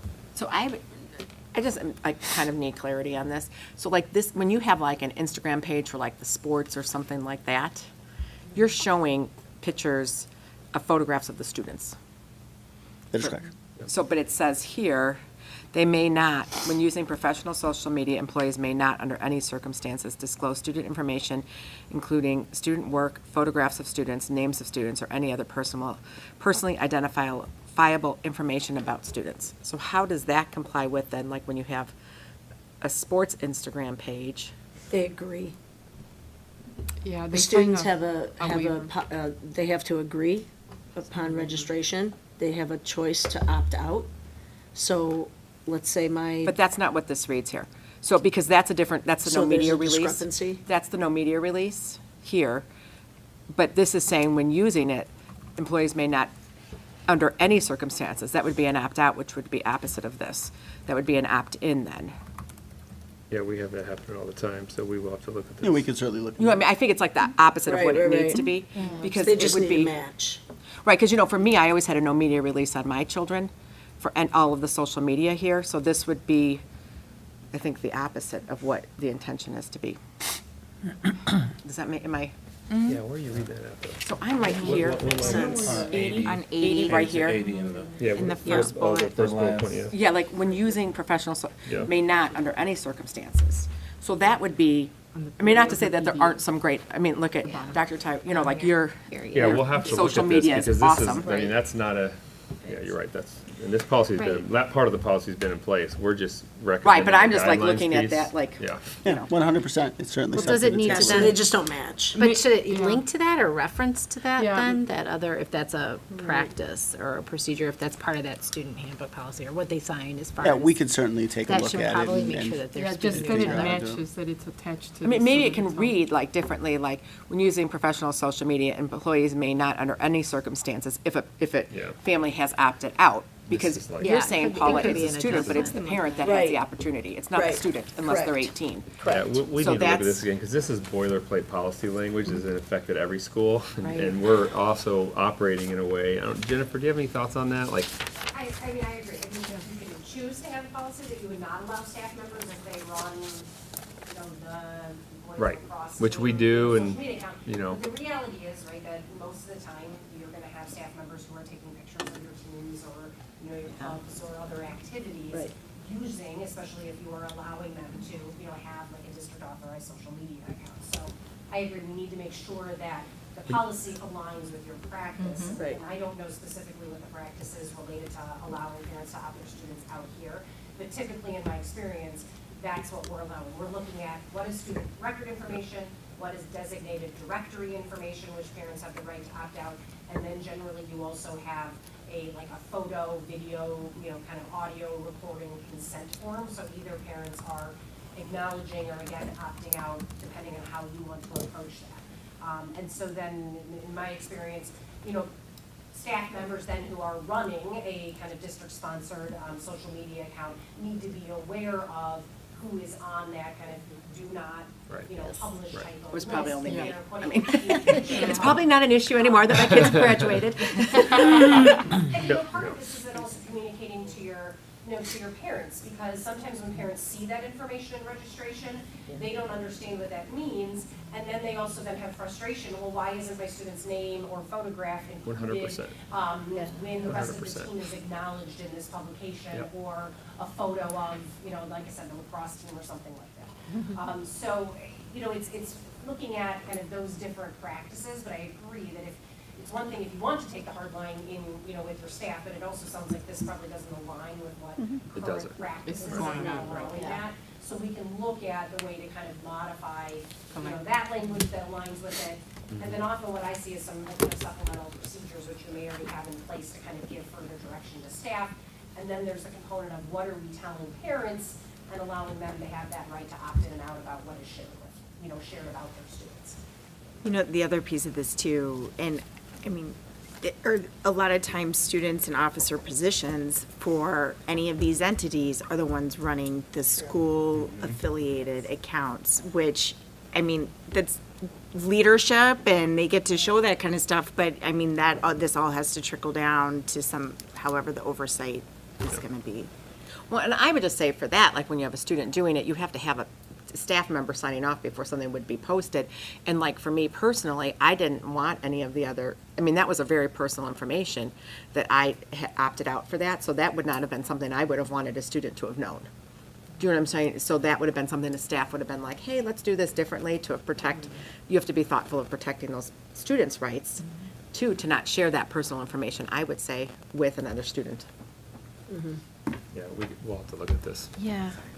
Yeah, if that's something that we can look at Let's see reworking the alignment, language yeah. for that, how that aligns with the practice somehow to try to rework that. It doesn't. Okay. And I can tell you that any school that has that does not align with the practice. I because know. If I anyone know. that follows high school social Right. media Right, knows it's that all there over. are pictures and celebrations for all over sure, the place. for So sure. this is just one Which that, I we'll think have a is decision to great. make, right? Don't feel We dirty. can, we But I can was just gonna say, but isn't that what? No, but we can have Jennifer help That's us with what revising legal that should bullet help. point. I just that think talks- that needs Because to we be do have a tweaked. opt-out process, so we Yeah. can build that into the language to make sure. And we- I would actually be What I don't want to surprised- do, and my recommendation to the board was not put us in a position where we can't do that, where we No, can't celebrate absolutely. that Oh, yeah. anymore. Right. And so we'll figure out a way to. Right. we'll I figure just out a think way to- great. Language They is love that. it, yeah. But there That's has it. to be a way to word that very carefully Yeah. that they can help us. We can do that. Work on, and I'd be surprised if no Or other supplement district the is- language. Right. You We'll know, be able to do whatever, that. yeah. It's not. Just to clarify sure. it, yeah. And then I think the other thing is when you look then up under professional social media use, when you look at the second bullet point, the page's content is exclusively controlled by the employee, creator, and contains settings that do not allow others to post comments, photos, videos, or links. I think that is something else to look at because you can have many of the pages that people are commenting on. And so I think that doesn't align either. But that's why I'm confused, because I think you have two different points maybe here to break down in this policy. One is like, I'm reading it as a teacher, like using social media to communicate with the class, which is a different policy, I think, than when you look at it from a social media point. I don't know, so that's where I'm just struggling a little bit with it. Okay. Yep, we'll Yeah, get some work absolutely. through We on can that. certainly take a look at that. All right. And then I just have one general question, going back to section 1. So I know, like, all of the, when you have a complaint managers, you have Greg and Sarah for all of them except for 710, which has Kevin and Greg. So why, I know that we had talked about it. Oh, that just needs to be updated. Okay. Yeah. Just because we wanted to have a male and female. Yeah. Okay. So it was Sarah 710. replaced Kevin in that, so we just have to update that. Okay. Thanks, Lynn. Thanks. That was 7110, you said? 710, yep. That has Kevin on there. That Yep. probably needs to be Sarah. Yep. Yes. Okay, thanks. Okay. Sorry, I want to go back to social just for a quick second. I don't even know if this is still relevant or not, or if we're getting into the weeds, but, Wait, which one are you going to? so back to the social media one. The last one. Is it still true that we are not supposed to take photographs of students who are current wards of the state? And if so, is that in our procedures with the handbook, and/or should it be included in here? I don't think that's not gonna be reflected directly in this policy. Okay. We can double check that, and it probably should be reflected in the procedures that go to staff members so that they are aware, Yeah. so that they will be aware of any prohibitions as it relates to that. Is that still the case? I need to double check that. Okay. I know I'm familiar with that in terms of it, but I need to double check if that's a prohibition of it. Like I've been referencing. And then when you go, and then that's a need to know basis, right, of Right. who, staff member who needs to know who gets who is, and then, what are the restrictions. Yeah, okay. Thank you. I have. Okay. All right. Good? Thank you, everybody. Thank you. Thank you. And thanks so much for being here, Jennifer, to walk Yes, through all of that. Jennifer, thank you so Really much. helpful. Thank you. All right. Moving on. There's so many things tonight. We have 2 items for facilities. Can we take a break? Please? I mean, Or you guys can keep going. no, Like, we can't. yeah, Okay, just I keep didn't know if going, yeah. people will keep going. You guys Yeah, do. that's fine. Yeah, keep That's going. fine. All right. can run, I'll go We in have back, one at a two time. items for facilities. Our first item is the ongoing facilities discussion. Brian, welcome back. Yeah. Well, good evening, everyone. Brian, I'll just jump in here real quickly before you get started. Just so the board knows, like, this is really a continuation of, I would say, the last year and a half worth of discussions around facilities, but more so the continuation from that March board meeting when the board approved bid specifications or awarding contracts for the South Campus portion of Phase 1. And we said at that meeting, we're going to have some decisions to make moving forward with the second part of Phase 1, which is really North Campus. So Brian and I met with Ed the last couple of weeks and Paul to outline some recommendations for, what we think is the most feasible projects to tackle at North Campus next year. And so with that, I'll let Brian kind of walk through that. Great, thanks, Dr. Waterman. So what I want to do tonight is there's a lot of information in this section as well, and what I'd like to do is take everybody right over immediately to page 83. Because let's start with the funding discussion first, because that'll sort of frame what we're looking at here and why we're looking at it. And so, first of all, I want to let you know that back in March, we looked at the financial forecast, the 5-year forecast for the district. And one of the numbers that we had in there was our corporate personal property replacement tax revenue line item. About a year ago, this time, we were told that we've had the conversation many times about how high that number has jumped up between FY21 through FY23. And so historically, the district would have about $3.5 million on that revenue source. In FY21, it was $4.5 million. FY22, it was $10.5 million. And FY23, it was $11 million. And so we were told that, look, don't expect it to be that high going forward. But, you'd probably be somewhere higher than what you had, the $3.5 million, maybe $6 million, somewhere ballpark in that area. I went to a professional development workshop about a month ago, and the first topic they covered, and they had listed up on the screen, was the CPPRT cliff, okay? And so what they proceeded to talk about there was the fact that that number probably is, in fact, going to come back down to more of those historic norms in terms of revenue dollars that we've seen. And so I went back. Now, when you look back at the 5-year forecast, we had about $6 million going forward. I have since then just kind of revised it for my own use and looked at that and said, let's say it's closer to $3.5 million. What does that look like? Okay. So really what that does immediately is, as you recall, what we've always done with the budget here in the district is, of course, salaries, benefits, purchase services, supplies, all of those have to be paid, and we have to get through those in a fiscal year. We've always adjusted the capital outlay and the capital projects number to match what we have availability for in any given year after that, so that there isn't this continual, overspending of revenue sources. So really what happens immediately is I back that off, $2.5 million from the $6 million, well, we lose $2.5 million in our capital. And so where we initially had $5 million for capital projects / capital outlay, equipment, those types of things for the district, now we're down to about $2.5 million in the district. So that immediately changes that outlook there. So that being said, I really truly don't know what the number is and what I'm going to budget for the FY25 year. The Illinois Department of Revenue produces estimates usually in mid to late August. So at that point, I think we'll start to have a better idea, but right now, it's not very clear, that I can tell you. So that being said, just kind of keep that as part of the framework of this conversation, because it's going to kind of talk about here, get to how much money we think we have moving forward. So if you look down, then in the middle of the page there, you'll see a couple of charts, right? So first of all, we look at our summer 2024 project cost, $30.5 million. Architect fees, asbestos removal fees, all of that gets us to almost $33 million in total cost, okay?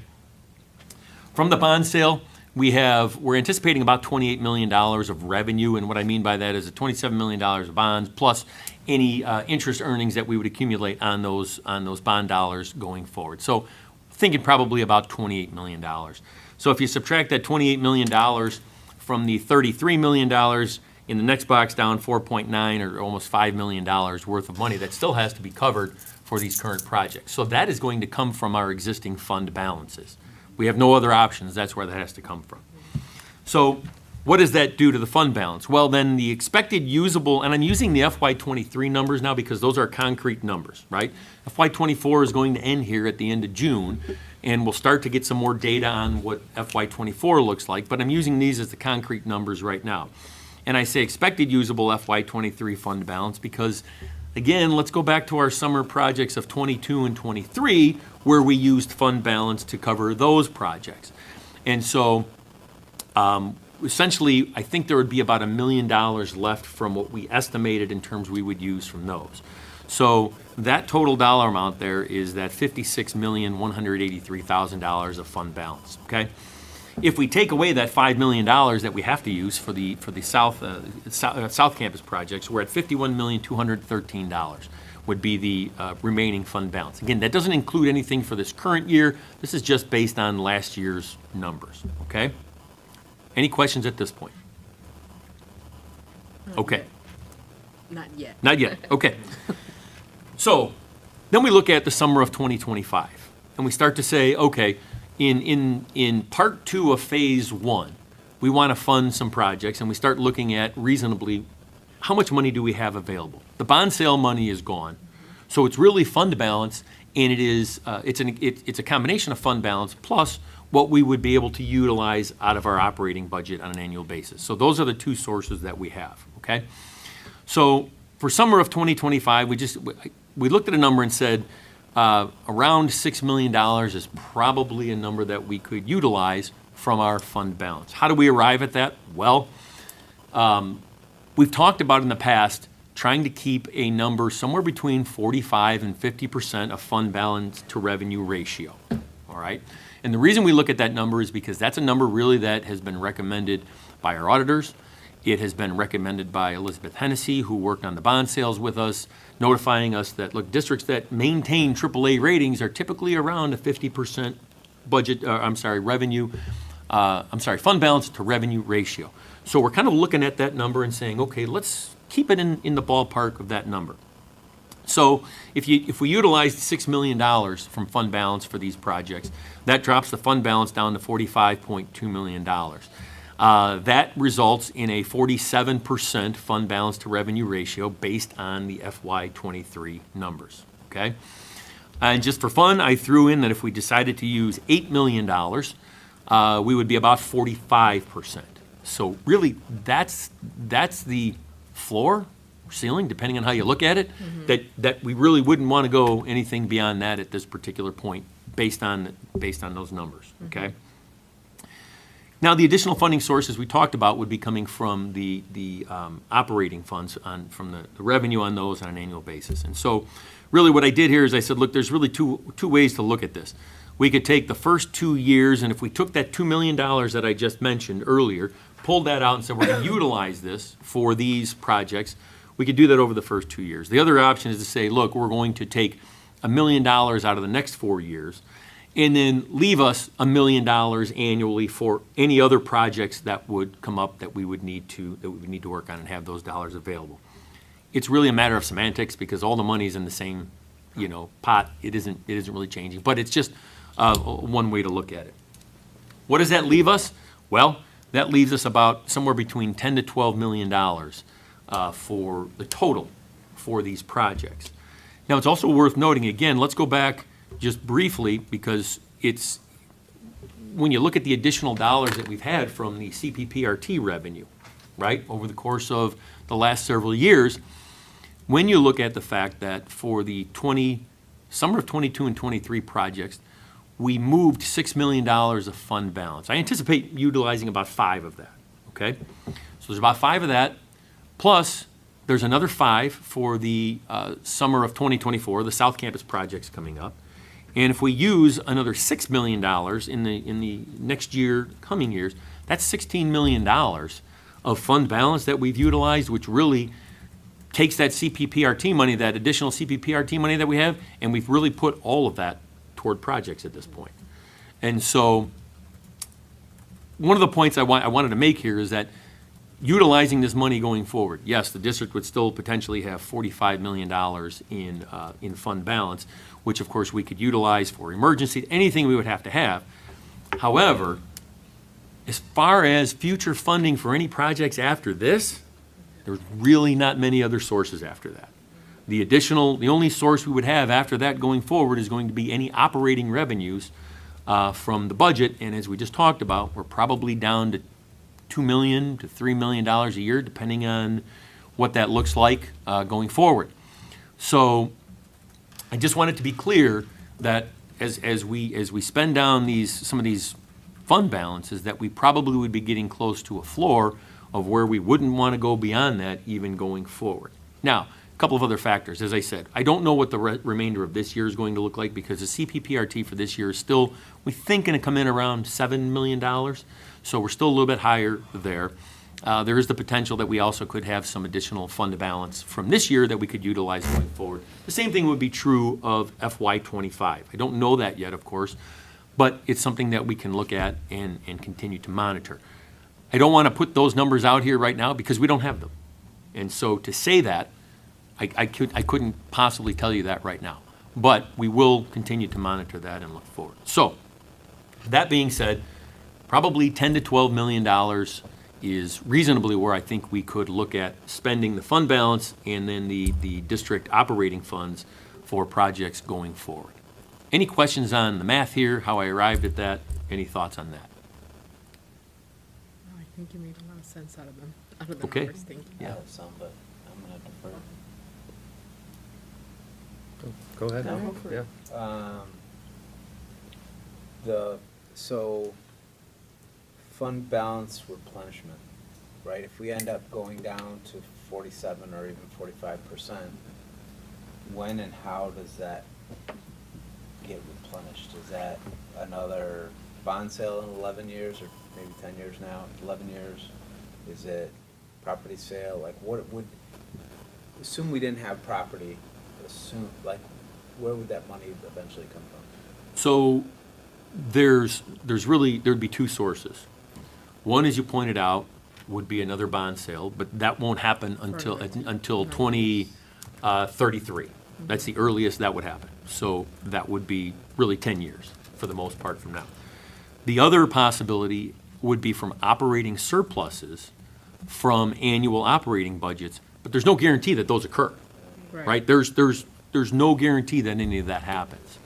So it could be that, the district sits on this $45.2 million, assuming no additional fund balance surpluses moving forward. That could be it until 2033.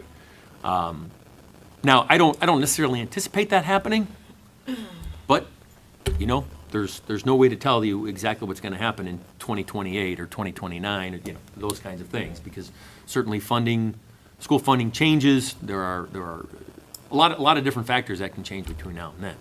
So really, it's those, as you said, in the absence of any property, those are the only two ways, essentially, for that fund balance to build back up.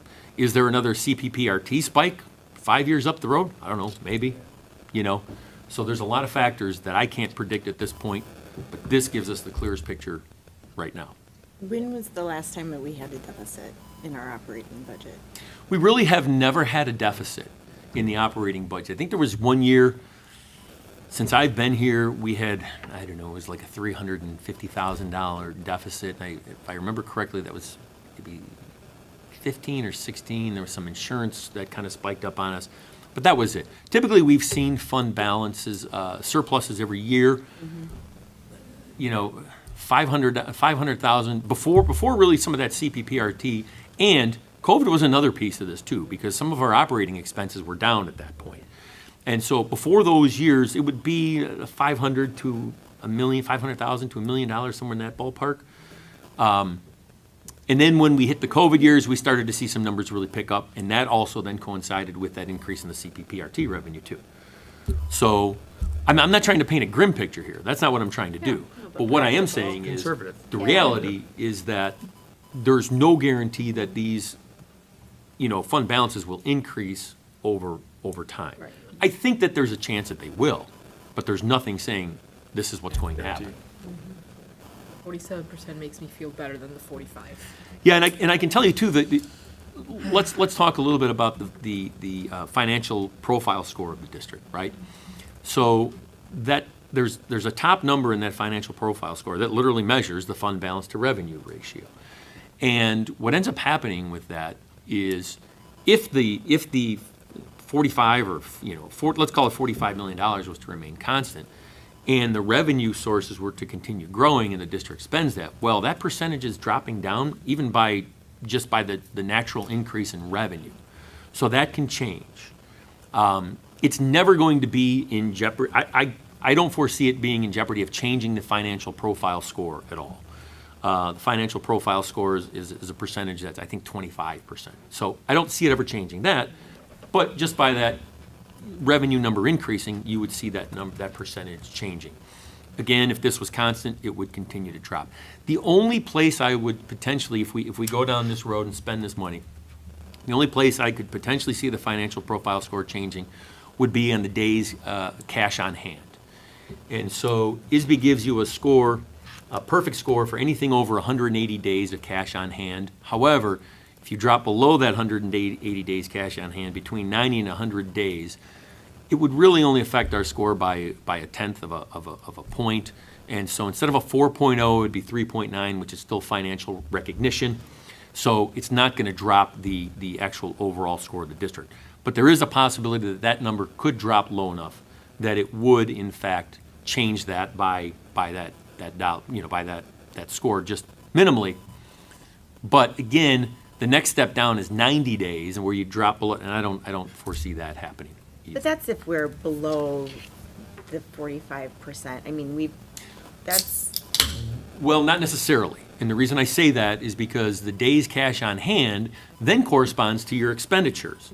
So if your expenditures continue to rise as well, and this number was to remain constant, you could actually see a change in that percentage also, and you will. With growing expenses, that percentage is going to change, and with growing revenues, that percentage is going to change. Again, holding this remaining constant. But again, I don't foresee it putting the district in any sort of a financial condition where they would come back and say, well, you're dropping down from financial recognition. I don't even know what the next closest one is, to be honest with you, right off the top of my head. Financial review, something along those lines. I don't foresee it doing anything along those lines. Let's put it that way. So I think this is a safe bet in terms of that also. Tim, I wasn't sure if you had any more questions. I thought you said. I did. Yeah. You said CPPRT, you're hoping 7 million this year? Yes. And we know that when? Is that in August? No, we'll know, no, 7 million for the current fiscal year. We'll know that at the end of June, essentially. Yeah, we'll look at what we collected for this year. I can tell you that the April payment that we had this year in April was the smallest April payment in the 10 years that I've been here, it's the smallest April payment we ever had. So we know that that trend is coming back down as they talked about that CPPRT cliff. Well, we're starting to see it. So I really have no projection on what May and June will bring. We'll have the May payment here, I would think, in the next week or so. Then there's usually one in June, and then we kind of go from there. And then we'll start picking up payments again in the next fiscal year after July 1st. And have a better projection in August of what it will look like in the following year. Yeah, it's an estimate in August from the Illinois Department of Revenue. Thank you. Sure. Okay, any questions on any of this? Again, before we leave this topic. So we've arrived at about $10 to $12 million. Jill, you have a question? Yeah.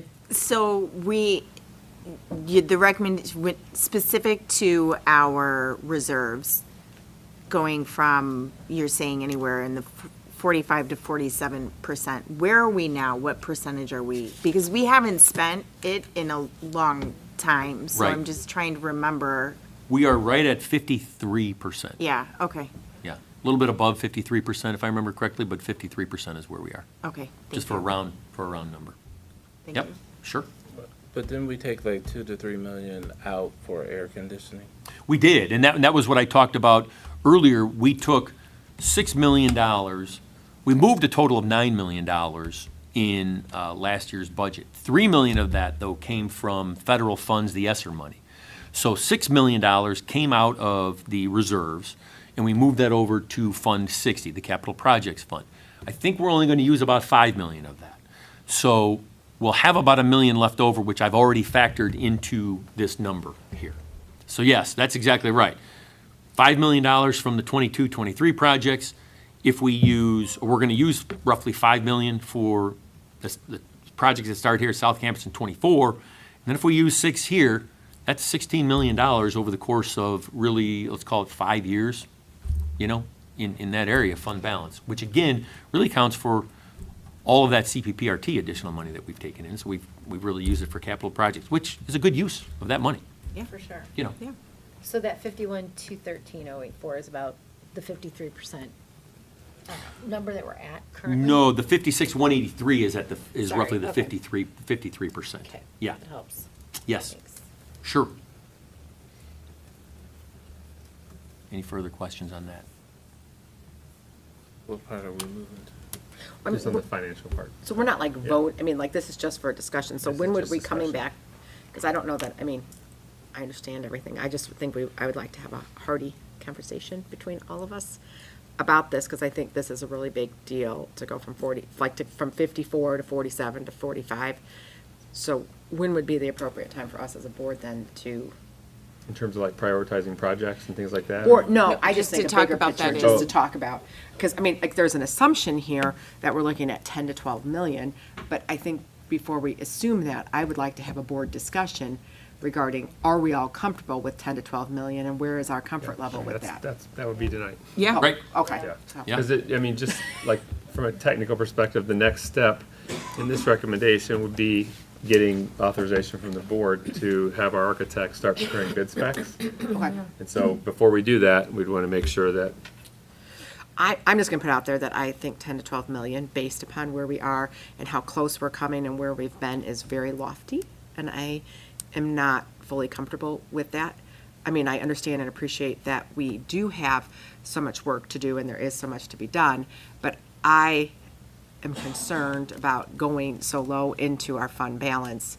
We're going down from 47 to 45, especially when given in light of like these projects and how much, like 10 million's turning into 14 million or something like that, that there's so much on that I tend to just be more of a conservative person in that regard. And so I'm not fully, I think it's too lofty for my comfort level. But I think that it's 53% to 47, and then. Correct, so that would be Right. the 10 million. Right. So, but I just think as a board, we need to discuss, are we comfortable with 47%? what is that percentage that the That- board? right, yeah, that we're that's comfortable really the with. question. So That I'll throw out- 47% is 10, 45% is 12. That's But are really we, what. or do we even, in the first question, I think we need to back it up, is do we even want to go as low as 47? Do you know what I'm saying to that? Do we want to have more of a cushion? And I that's. think that's a good conversation. I would say there is also having too much, and there's been conversation at this table and in the community too, that we're just holding on to a lot. And I know there were times that we talked about spending down some of our reserves because that window is 45 to 50% that you said we should be in. So to me, that 47 feels really comfortable, and the money is there to spend for our district and the benefit of the students, in addition to it being a rainy day fund. And to me, that seems to strike a nice balance, because we don't want to have too much either. Yeah, and to that point, we are not excessive in our fund balances at all. That is not where we are. There are You districts mean that like have. having excessive amounts? Correct. Okay. Yeah, we are not excessive in our fund balance amount at the 53%. That's a solid, healthy, non-excessive fund balance. I mean, there are districts out there that certainly have less. There are districts that have a year to a year and a half, so they're 100 to 150% of fund balance. Now, we're really in a great position. That I can confirm because we've spoken with our auditors about it. They've said, hey, look, you guys are in a great position here in terms of where you are. So I just wanted to be clear that we are not excessive in our fund balances, and I think we're managing them appropriately with the projects in utilizing those dollars. One way or the other, excessive on the low end or the high end. Right, yeah, where no, we should- exactly, that's exactly right. 45 to 50% is what you said at the start of the conversation is the sweet spot. That's the Correct. sweet spot, right? Yeah, and again, that sweet spot is based on the fact, the auditors confirmed that with us, said, yeah, no, Great, that's a yeah. good spot to be. And again, to maintain that AAA bond rating, that's really where districts that have that AAA bond rating, and there are not many of them, but the ones that do, that's where their fund balance numbers are falling. Their fund balance to revenue ratio number is falling. And I guess like my concern is if we go that low, and then let's just say there is something here that's unanticipated, like we had like a couple years ago, the electrical, the vault, do you know, Yeah. things like that.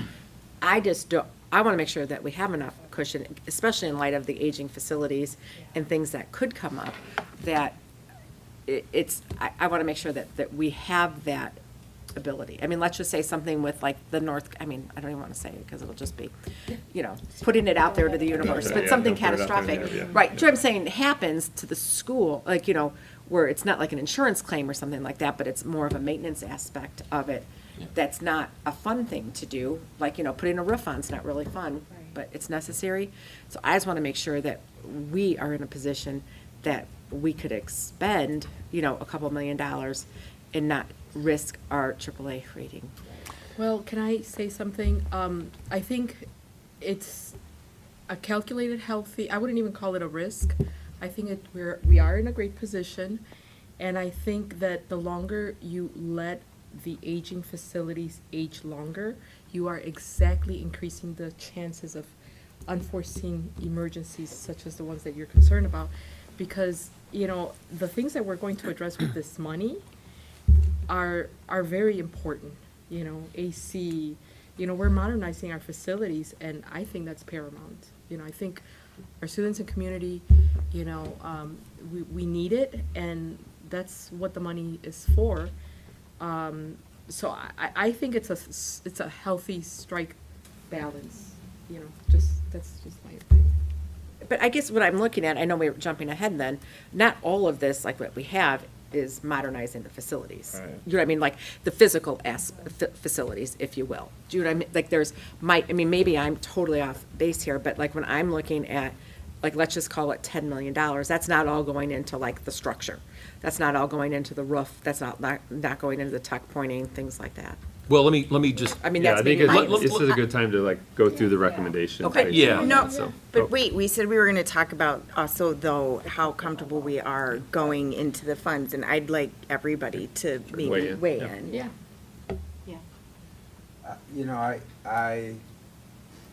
I also welcome the discussion. I kind of want to talk about the projects to get a better sense for where I am. Personally, I'm not feeling great about 47, but I'm comfortable with it. I'm not feeling great about 45. The things that I will say that gives me a little bit of ease is knowing that we do have, I don't want to call it an out, but we've got a property that if something really bad were to happen, that could increase our fund balance and maybe help offset some of the costs of some of the bigger projects we need to do. Yeah, that's a good point. But, I don't know, we're not there on that discussion yet either, Yeah. though, so. But it's all tied, and I think it's a good point that you brought that up, because it's still all related to an extent, so. Yeah. But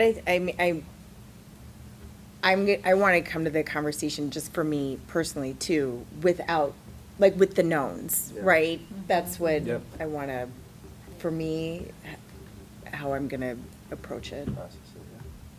let me just say this, and that is, yes, we base the number on the percentage, the fund balance to revenue ratio, right? To say, okay, we want to be in that 45 to 50% range.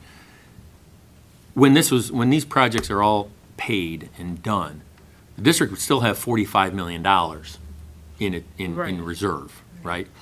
And so, in the event of emergency, some sort of an emergency, something happens, there's still enough money there to cover those. Now, I'm not saying that it would be great, but the funds are still available. Right. So it's not as though we're running this down to a $2 million fund balance and we're saying, hey, if we have an emergency here, what are we going to do? Right. Because we can't afford it at that point, right? So it's, the percentage is the percentage, I get it, I fully understand it. And look, I'll be the first one to tell you that, as I have. Yet at the same time, in the event of emergency, an emergency of some sort, there's still essentially $45 million there that we could utilize because it's the money for the district if we had to. So I'm saying that out loud, and I know I get it. I would want the district to still be in that 45 to 50% range as well. Like I said, I'm the first person to say that, but there's still $45 million there available in the event that something happens.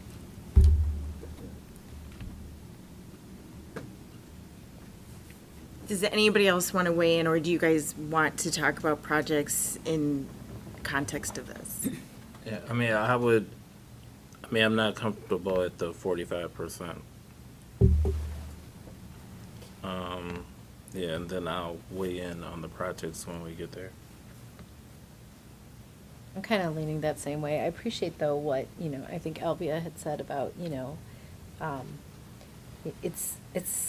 it's a lot of this is putting an investment back into our best asset, which is this school. And that's what we want to do. I mean, we know that we owe it to the students, to the community to do that. So, yeah, 45 makes me a little not so Nervous. comfortable. But I also hear Brian's point, that it's not that we're, without the funds if something should happen. But it is interesting to hear, what's coming. Let's, talk about what those projects are. And I think I'll just only add the caveat that still back to it, it's still part of even more that probably needs to be done. So keep that in the back of your mind. We haven't just suddenly turned over 2 campuses and made them, brand new state-of-the-art facilities for our students, even with this discussion. So I guess I have one more point that I'm thinking about as I hear everybody's point of view. We're talking about a difference here too with the fund balance. That doesn't make us feel comfortable, right? So the 5-6 million, whatever, to get us to that above 50% or whatever the comfort level is. But I think what we are also foregoing, or we have to take into account the opportunity cost, because if you don't keep going with these projects that have been designed, that have been, procured or costed out, every time you start all over again, there's inefficiencies and there's a cost associated with that. So you also have to look at, well, what would that cost be? Because you're thinking, I'm not comfortable with this. Okay, fine. Then are you just gonna, put a price tag to know what that means to get you to that comfort level? Because now you're also expending and using money inefficiently. So it's just something to keep in mind. At least that's what I'm thinking. Those are some of the questions I would have then. And how do you put a dollar value to that? With inflation, with everything, with the time. that's true. Good points. I would just say, though, it doesn't look like we're going to even get close to being able to do that. So, No, I know. in terms of where we're at. So that's why it's a little, I appreciate what you've done and how you've laid it out, and it's very thorough. It's just a bit disappointing. So where are we going from here? Discussing Well, I projects, think we want to right? talk on, You wanna weigh in on unless anything? Paul, yeah, you had any? I'm kind of in the same boat. I'm just kind of absorbing all of this. Understanding that 45 being our bottom, that's a little scary to go to the bottom. But at the same time, when things need to be done, if we have the resources to go ahead and do that, and that's going to improve things for our students, it's not like we're looking to dip into the 30s and into the 20s. So I'd like to hear kind of, what the projects are going to look like and where they go from there. I wouldn't say that I'm completely uncomfortable with it, but I'm also just kind of jumping into this today. So I've got a lot of reading. That's fair. I have a lot of reading to do. Welcome. Yeah, you picked a good one. I got a lot of reading to do. Well, I think it was good to have that conversation about the reserve, so thank you, Jill, because, yeah, I think we are a little bit off, collectively on that, so let's see where we go with the projects. Can I just add like one more thing? So when you talked about how we can fund these different projects, you talked about, like, we have, coming out of the excess budget that we would have, we have the land sale, and I think another thing would be, my understanding would be, if we ever decided to do a referendum, this could be a way to fund the projects too. That is exactly correct. So there'd be 3 different ways. There's not like we can take out a loan or anything like that. I didn't want to be the first one to say that, but, I'm already. That's how school districts fund. but Right, that's, I just want but to make that's sure, I correct. just want to have a full picture of where we're at. Yeah, Yeah, thanks for, clarifying the 3 options. Because there's 3 different options. there are. Yeah. And we have an option that most districts don't.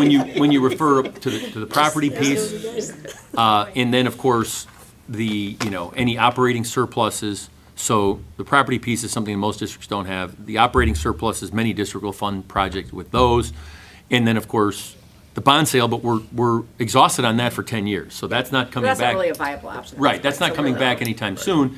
And then a building referendum, a building bond referendum for And so that renovations. referendum would just go to, just so I want to just clarify, we've not discussed a referendum. I'm just trying to get understanding around it. So if ever we as a board were to decide on a referendum, that would go towards like infrastructure. That would not go towards the, like, student programming, things like that. That would not go towards the fund balance. That would go towards capital improvements, right? That's correct. You typically have 2 types of referendums to run with. And one would be an operating referendum, which would be the one that you would utilize for salaries, benefits. That's not what we would be doing. We don't need that, so we're This would looking be, at. this would be strictly a building bond referendum essentially, which ultimately, if it was a referendum, it passes, then what you do is you end up borrowing well beyond what your capacity is now, right? So all of a sudden that bond window opens up to whatever the dollar amount is that was available in the referendum. You borrow that, you start your projects, and then you pay it back with a tax increase, property tax increase over the course of time. Yeah. Yes. And that money goes only to those building projects. That's it. It's not We would utilized. never do a referendum for a fund balance increase. No. Okay. No, no. So No. I just. Yeah, no. I'm just trying to understand it. No. But do you know what I'm saying? So to me, when you, I get it. Okay. It's a hard no. So when I'm hearing that, just to add that to the conversation, and I know we're going to move on because it's kind of like a dead horse we're beating. But I would just say that I would not want to go too low then in our fund balance, knowing that that would not be a funding option to replenish our fund balance, knowing that going forward, we would not have much excess money every year to put back into that fund balance. So once it's exhausted, it's pretty much exhausted, is what I'm hearing. Yes, and again, I don't have the information for years going forward. I know, right? You I have mean, a really good chart though, and I love it. And it does. That's how we build future years, right? It builds back up every year when there's like a little bit of surplus here But we're and there. not having much surplus, so that probably wouldn't be aggressively building back up. But we're. aggressively. Yeah, not aggressively, but like if we're talking about, like, it's $2 million between, like, what was it? Well, I don't think anybody 45 and is comfortable to 47. 45, but I'm just using that as an example, $2 million over maybe 3 years, you would get there, Right, it would be a right? very slow build back up. Yeah. But there's no quick way to replenish that. there's not. Okay, that's all. There's not. And the Schools are bond not in the sales are business of always making money. for these projects, They're they have to just be not used really gonna within 3 invest. years. Because I think Nope, at one can't point, happen. somebody Can't do it. mentioned bond sale to replenish, you don't do that either. Like, that's for the projects that you use. That's a good question. You could, but it would be 10 years. down the Right, road. that money that we have now, the money that we just sold in bonds, of course, that's going to be gone. We already know that's going to be gone in really 2 years. No, I know. So 3 years is the limit, and that has to do with the IRS and the fact that those bonds are non-taxable. So once you pass that 3-year period, if you haven't spent all the money, it could become a taxable event. We don't want to go down that road. So that's what we We do with always that. use them But for- again, the yeah. only way, the way we structured these bonds, the earliest we could go back and sell bonds would be 2033. So there's no option for another bond sale unless. Are you asking if they're earmarked for that? No, I mean, I know they are. I was just bringing it up because talking about replenishing a reserve fund, and somebody Okay. in the course of the conversation, mentioned bond sales to replenish, and we don't do that because you have to use them in 3 years. So the only way is like the slow replenishment with surpluses over years. That's really. it. That's how it. districts build That's it. fund balance. It's, if you have a $500,000 surplus every year and you have that for 10 years, well, then you have a $5 million surplus over that 10-year period.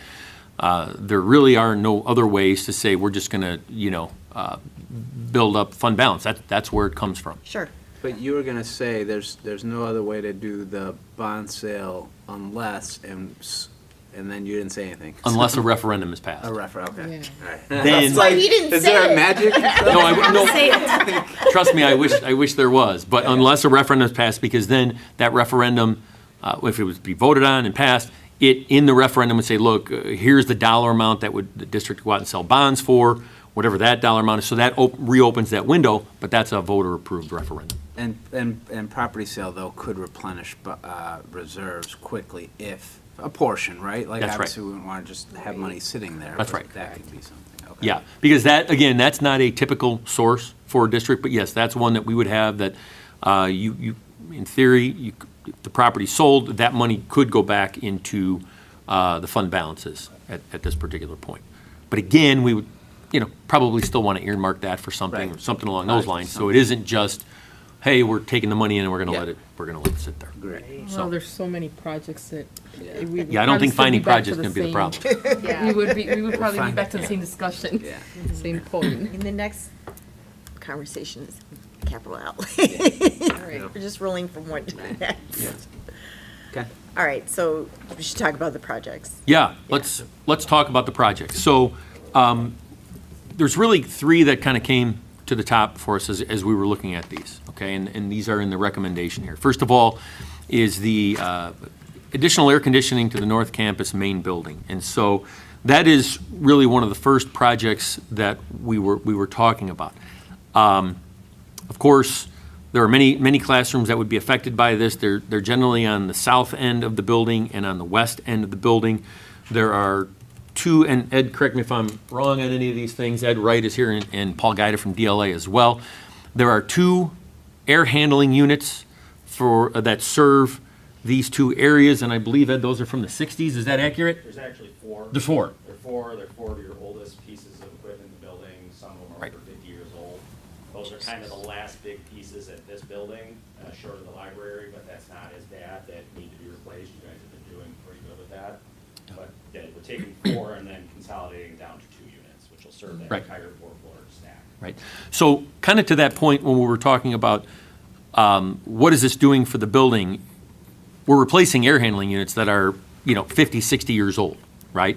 And if you look on our facilities study, those air handling units are in the red, and the red doesn't mean that we have much time left. It just simply means that, look, they're old and they probably do need to be replaced. And so really that entire project would consist of the air handling units being replaced, the addition of air conditioning, which would mean another cooling tower, and then also we would look at ceiling and lighting replacements at that time as well, because in those classrooms, there's work that has to be duct work that has to be done, completed on those ceilings. Those ceilings probably would be coming down to some degree. The lighting could also be replaced at that time because you're already taking it down and I wouldn't say demoing some of it, but it's a good time since you have it down to replace those with LED lighting, obviously much more environmentally friendly, and then, the ceiling in there as well. So that would really cover that first project. The thought is that total project would be about $9.4 million to complete. That would be completed over 2 summers. We wouldn't have all of that done in 1 summer. In talking with Ed, we thought about 70% would be done in the summer of '25, and then about another 30% in the summer of '26. It's just too much to take on in 1 summer to get all that done and make sure the classrooms are ready to go for the fall. Bids, right? It would be 2 bids, yeah. So we would have a bid, assuming the board decided to move forward, we'd have 1 bid here coming up probably in the fall for the summer of '25 work, and then at some point, obviously, we would have to draw all of this at one time, but then we would go out and bid that at another feasible time when Probably around the end of the summer. about at the end of the summer the following year. So we'd be about a year apart on those 2 bids. So, Really, Brian, the fall is to be able to actually get the lead times. For That's right. the equipment, 'cause it's all the And real quick, the idea there is that would, at least as, based on cost projections now, that would be 70% of that 9.4. Yeah, about total. $6.6 million in the first year, and then the remaining amount paid in the following year. Okay?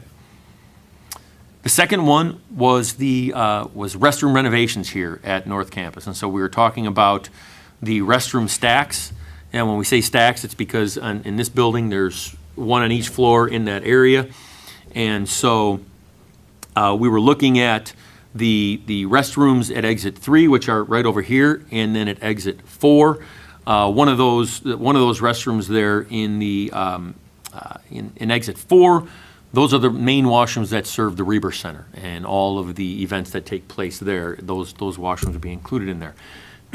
I think important to this point too, kind of going back to infrastructure of the building, this isn't simply let's take out the toilets and the sinks and replace those and put some tile down. What ends up happening with these renovations is we go all the way down to the wall and replace all of the vertical plumbing as well in all of those facilities. So the horizontal plumbing was replaced in 2014, right, with that prior bond sale. So in these areas, in these two washroom areas, beside the fact that, yes, we are renovating the toilets and all, sinks, all that sort of thing, replacing new, all of that infrastructure for those washrooms, that plumbing is also replaced at that time. So they're really stripped down to nothing but essentially a cinder block that supports the building in there, and then all of that is replaced. That is a $1.6 million estimated cost for those projects. Of course, there will also be some asbestos removal involved in there because there will be pipe insulation that would need to be removed as part of that project. So is that 4 restrooms? Like No, it's I think 9, isn't that right? I think it's 9 restrooms total. 9 Yeah, there's a individual total of washrooms. 9 Okay. restrooms. Thank you. That would be 4 here and then 5 over at Got it. the other By the exit. Reber Center. Yeah, so 9 of them total. And all up to ADA code. Right. Yeah. Yes, that's correct. Yep. And then finally, the existing elevator. Oh, sorry, yeah, One go thing ahead. about Sure. bathrooms before then. And this is like talking about a ticket booth sale when we don't have any money, but the bathroom in the Vaughn gym, where all of our community comes in and uses, in my opinion, is not pretty.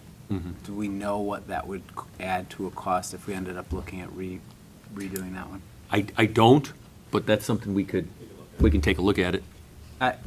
It's just, I mean, Yeah. our I know. community comes, I know. we have visitors Yeah. come, Yeah. and that bathroom down there is the only one that they use, and Yeah. it's not great. It's very high profile, like the Reber Center is as well. It's dark. Right. Yeah. Yeah. So, That's a good point. anyway, I just thought. And we can take a look at that. Regularly, Yeah. We can take a I look. know at we some- don't have to be We can go asking on for a- other things, probably but. don't You can go on a field trip. Yeah. Probably, yeah, I was gonna say, it's probably not a It's bad been a idea while. to see. Yeah? like, the Yeah. locker rooms Yeah. too, that's Yeah. another thing. We can get a number on that. And then the elevator. And then the elevator, the existing elevator that we have here at North Campus, if you've ridden on it recently, and I don't suppose that you have, it's very slow. We've had multiple repairs done to it recently. And so really what we're looking to do is replace everything inside of that elevator except for the shaft itself. So everything would be new, the car, the lift system, all of that would be new.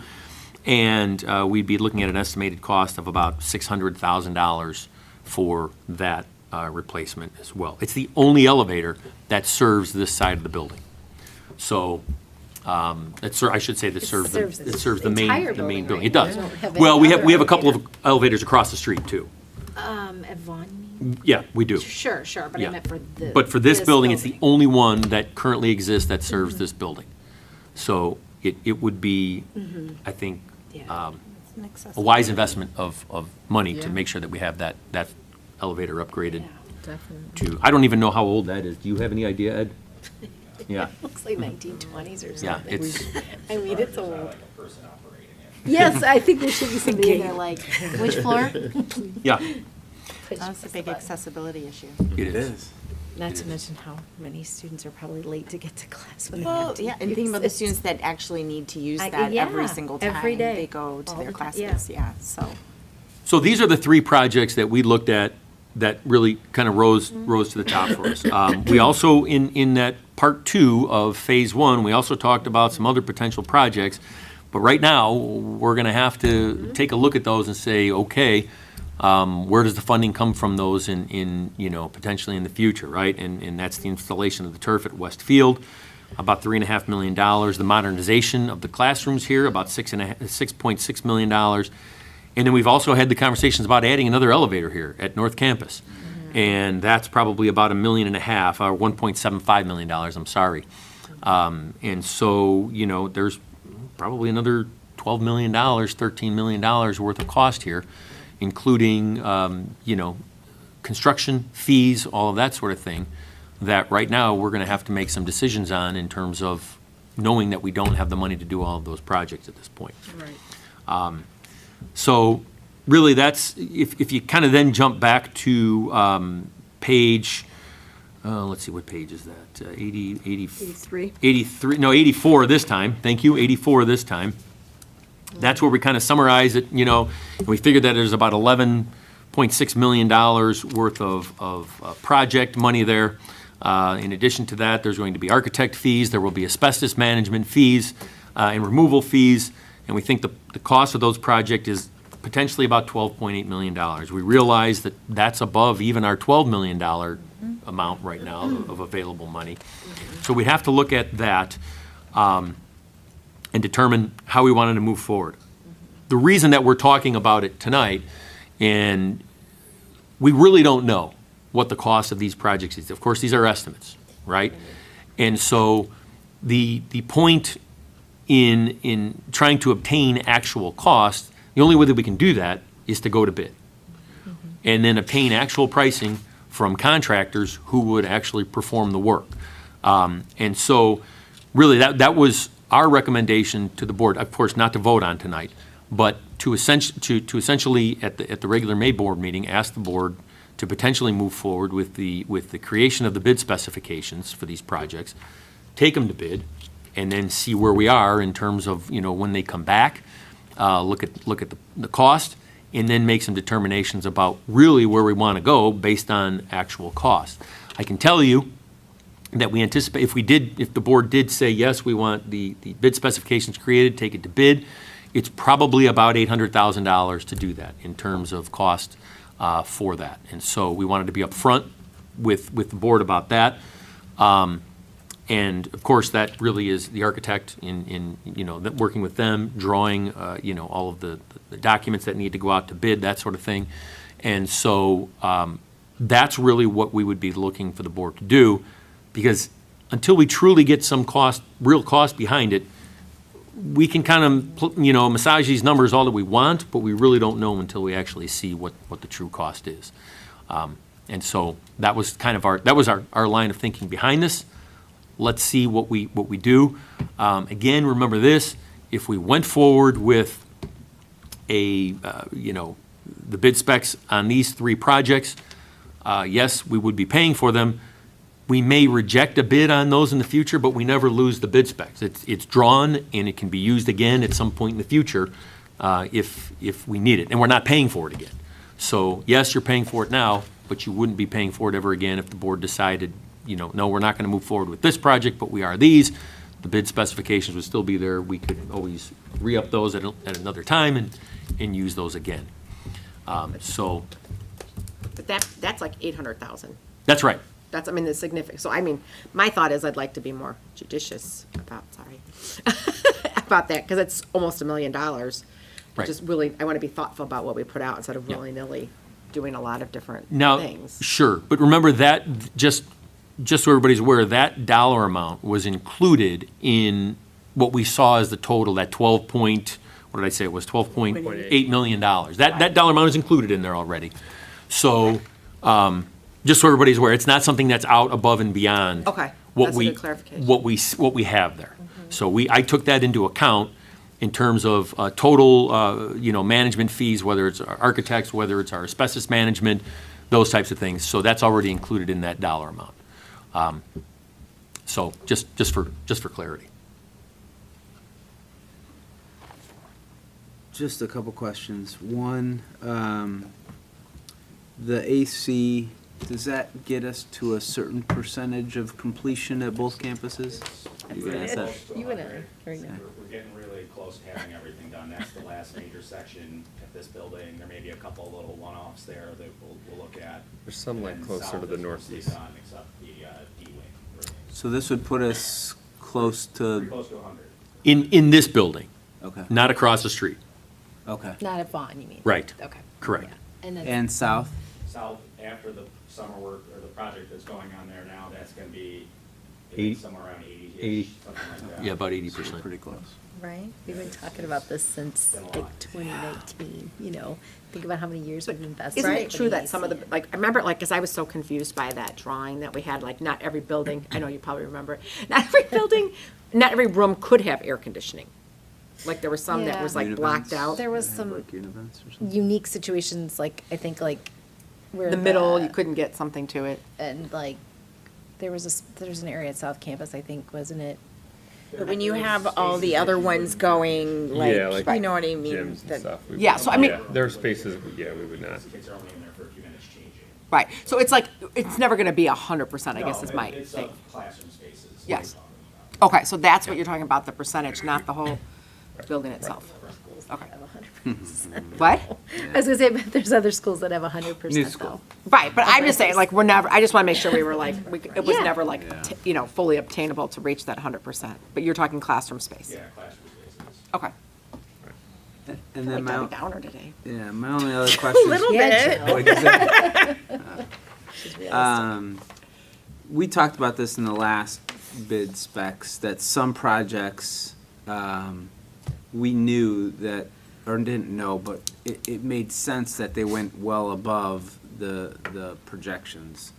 Some were not, some were pretty standard, and I can't remember what those are, but is anything within here, because obviously that's the thing I think we all have on our mind is are we going to be underbidding now, and then all of a sudden looking at, we can only maybe do a partial project? So we did a big adjustment on the mechanical project, the AC project. That was kind of one of the big ones that jumped on us. So we adjusted those numbers significantly to account for that. The toilet rooms, those came in pretty close to what was expected, and we had an isolated cost on that because it was an alternate. That was it, okay. And so we feel pretty good that these toilet rooms are gonna be in that same realm. We just saw it. Yeah. And we adjusted mechanicals accordingly based on what we just saw. Okay. Thank you.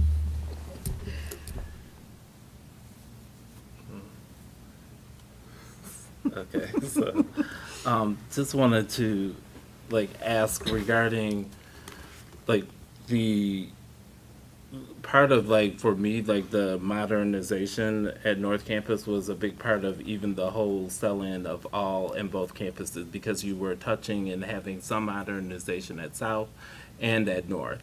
And so we are now losing the modernization of the classrooms.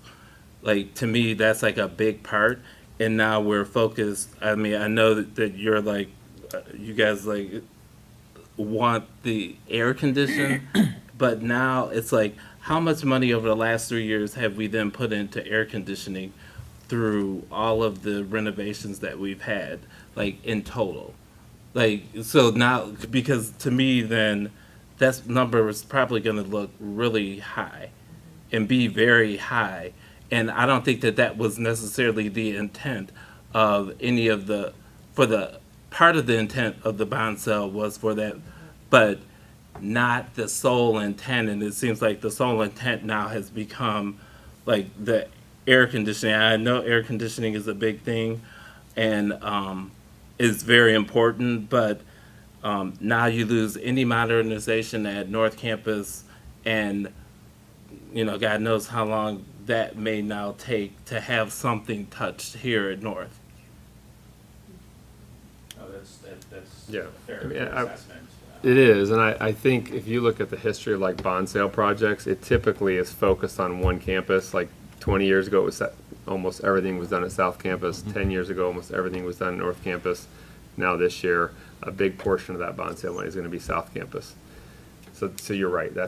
We're not going to be able to do as much at North Campus as we are at South Campus. Right, but even in the original intent, when we saw like the plans for like north and south, it was like both. It wasn't necessarily, we changed up because of costs that came in Right. like exorbitantly higher than what was expected. Yep. So that's why we changed up in the focus then sat now with South Campus. But when the plans were brought, originally, we were looking at both within the constructs of that Yes. funding and money. So that's why it feels a little bit, off when then, especially to very much like kind of understand then how much money over the last years have we then put into air conditioning into both campuses? Because that number we should like kind of know and have the idea, because like quite honestly, I don't think that would have been, while the goal is to get to 100, would have been like the board's goal at any point over the last 5 years. To have like whatever that total amount is that is being now spent against like all air conditioning basically. Yeah, we could get that number. It's a significant number. I mean, when you look at this, even this is about 7 million at South Campus. Yes, a few about years 7 ago. million just for South. 6.5, let's call it, for South, was that contract. Plus We the had- portion of the South Campus project that is the E-wing, the E-wing that Yeah, we have- that was added. That's right. To take advantage of that piping. So yeah, it's significant. There's no doubt. Yeah, I think that's a really good idea to kind of give some kind of number and put some kind of percentage to what we've already been putting towards air conditioning. Because back to your point too, Michael, I mean, like, and I'm not saying this is an either or, but, you're looking at 6.6 for additional air conditioning here at North Campus, and you're also looking at 6.6, and or to be able to do some modernization, and maybe we might choose a different priority. I don't know, but I think it would be great to see what we've done so far to date with our air conditioning efforts. But I think the community has lashed out a lot on AC.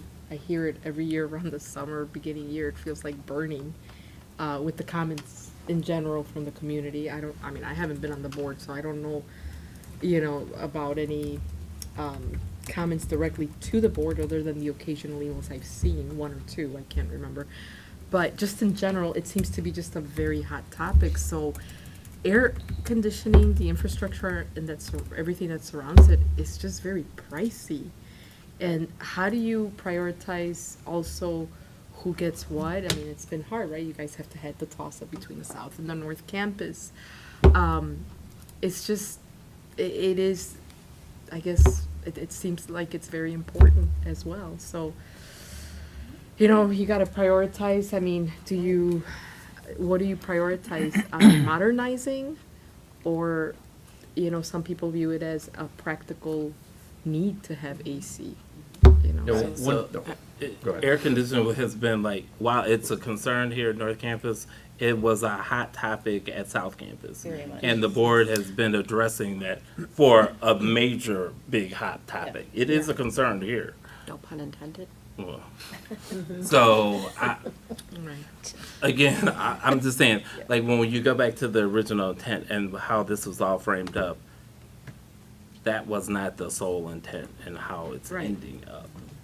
Yeah, I've said this a lot throughout all of these facilities discussions is don't ever lose sight of the North Star, right? From that fall of 2022, when we did the community engaged process, there were 5 objectives outlined. And so always point back to that. It was modernization of existing classrooms, additional collaboration spaces, accessibility and life safety upgrades, which includes those restrooms, improvements and additions to athletic and wellness facilities, which I would argue is the one objective that we've not been able to accomplish yet. And then that 5th one is the upgrades to HVAC and temperature control. Right. So from the beginning, I would say keep the focus on those 5. Right, but those, what you just said, as those were the priorities, like the AC was like one of the last. Well, we didn't rank them. Those were just 5 objectives. Those weren't in order. Those weren't like in a priority order. They were just, the community spoke during that fall of 2022, outlined those 5 objectives. So what we've tried to do is present projects that kind of meet those objectives, except, like I said, we've not done anything with athletic or wellness facilities yet. But those other 4, I feel pretty comfortable with with what's happening at South Campus and the project, or at least the recommendations for North Campus. trying to hit those 4 other objectives as much as we can. But I say that because I think it's important that we always go back to that, to almost going on 2 years ago, when we asked our community what should we prioritize, and it's always good to point to that. But is there, I mean, is there, are we looking to maybe take pause and look at like the percentage that we've put towards each of those areas? Yeah, I'm just suggesting that we should know that number so that we have so that we have that in our back pockets when we're making a total decision about which one of these options or options to choose. Do you go with the recommendation, or do you look at something else that is not in there? Yeah. Because it's, no, I get it, your recommendation. Again, I'm saying it's all being focused into one area. One really important point to that I would like to add to speak to would be if the board does say, you know what, there's been a significant investment in air conditioning. Let's put that on the shelf for North Campus and focus on the classroom modernization. Is that even recommended because you're tearing into the, like, do you want to modernize classrooms and then come back down the road and tear into them to install it? So I think that's a really important. We're saying air conditioning and updating mechanical systems and air conditioning, they kind of go hand in hand, but it's not, that's the recommendation isn't air conditioning for air conditioning's sakes. These are the oldest mechanical units at the building that do need to be replaced. It's infrastructure that you're going to have to do at some point in the near future. So you're getting the air conditioning alongside that. And then to not do that, renovate the classrooms, and then come back and tear into them. It's kind of, there's a certain order that you want to try and do this in. Now, we could take on some classrooms with that, certainly. We're going to update the lighting and the ceiling as part of it, so there's some component there. But maybe you hold back on some of the toilet rooms and you put a little bit more into that. There's a balance you're trying to strike here, but you don't want to put good work before bad. Right, I get that, but like you can, like, can't you look at like modernizing where there is already the existing air condition isn't needed to be pulled out? Sure. So you can look at that option as well. So it's not like a either or. Absolutely. Unless what I'm hearing, I don't know if this is what I'm hearing. It's just my thoughts, like. Yeah, no, so because I appreciate that, and I think it's really a worthwhile discussion, because we have put so much effort and time into upgrading the AC facilities at both campuses, particularly South, but like, I think what I was wondering, and I was hoping, I'm not sure if I was hearing this correctly, but are these units, those 4, like, we talked about that emergency fund where we might have to dip in to have that money, is this one of those? Is that like, is it teetering there? For sure is there. Okay, so I mean, so that might have to force a decision in a sense too, or it's definitely something to think about. If that's gonna be something that's just gonna go like that on us, and we're, needing to replace the, because it's also our heat, it's our heat source too, correct? Right. So, so I guess that's why I was like, because that's what it's starting to sound like that's kind of the underlying tone, and I don't want to miss that, and just bringing that up now for more discussion and something to think about. No, I was going to ask that too, but then we're talking about going into bid specs, right? So is there a scenario where we do specs for the recommendation, but also layer in some modernization elements too, and maybe when it all comes back and we see the numbers, maybe something is way out there and we can't do it, well, then we'll know we have some space to do other things, like, just to get the information. Options. And have options. We know that we can't do all of it, but. Or like bids with options, sort of. Alternative. And again, these are just conversations that we had with the administration about potential options. If you want to look at modernization or putting that in there and layering it in, we can certainly do that and get pricing for that. But that's not. The only thing I would say to that, though, is then if our $800,000 cost is increasing. Well, that's why that I'm point. asking. Because now you're talking about, You're adding. bid specs that we hadn't originally talked about, but then we draw those in there, and so there's additional more. cost to that. Yeah. Maybe All right. hold off on one of the toilet stacks. Put some of that towards Towards modernization, yeah. How about, how complex is it to get some kind of monkey survey out to the community to say, if given the choice, where would you, explain the situation? This is what we originally had proposed, like Michael said, right? I mean, no one really envisioned the bulk of the money being spent on HVAC.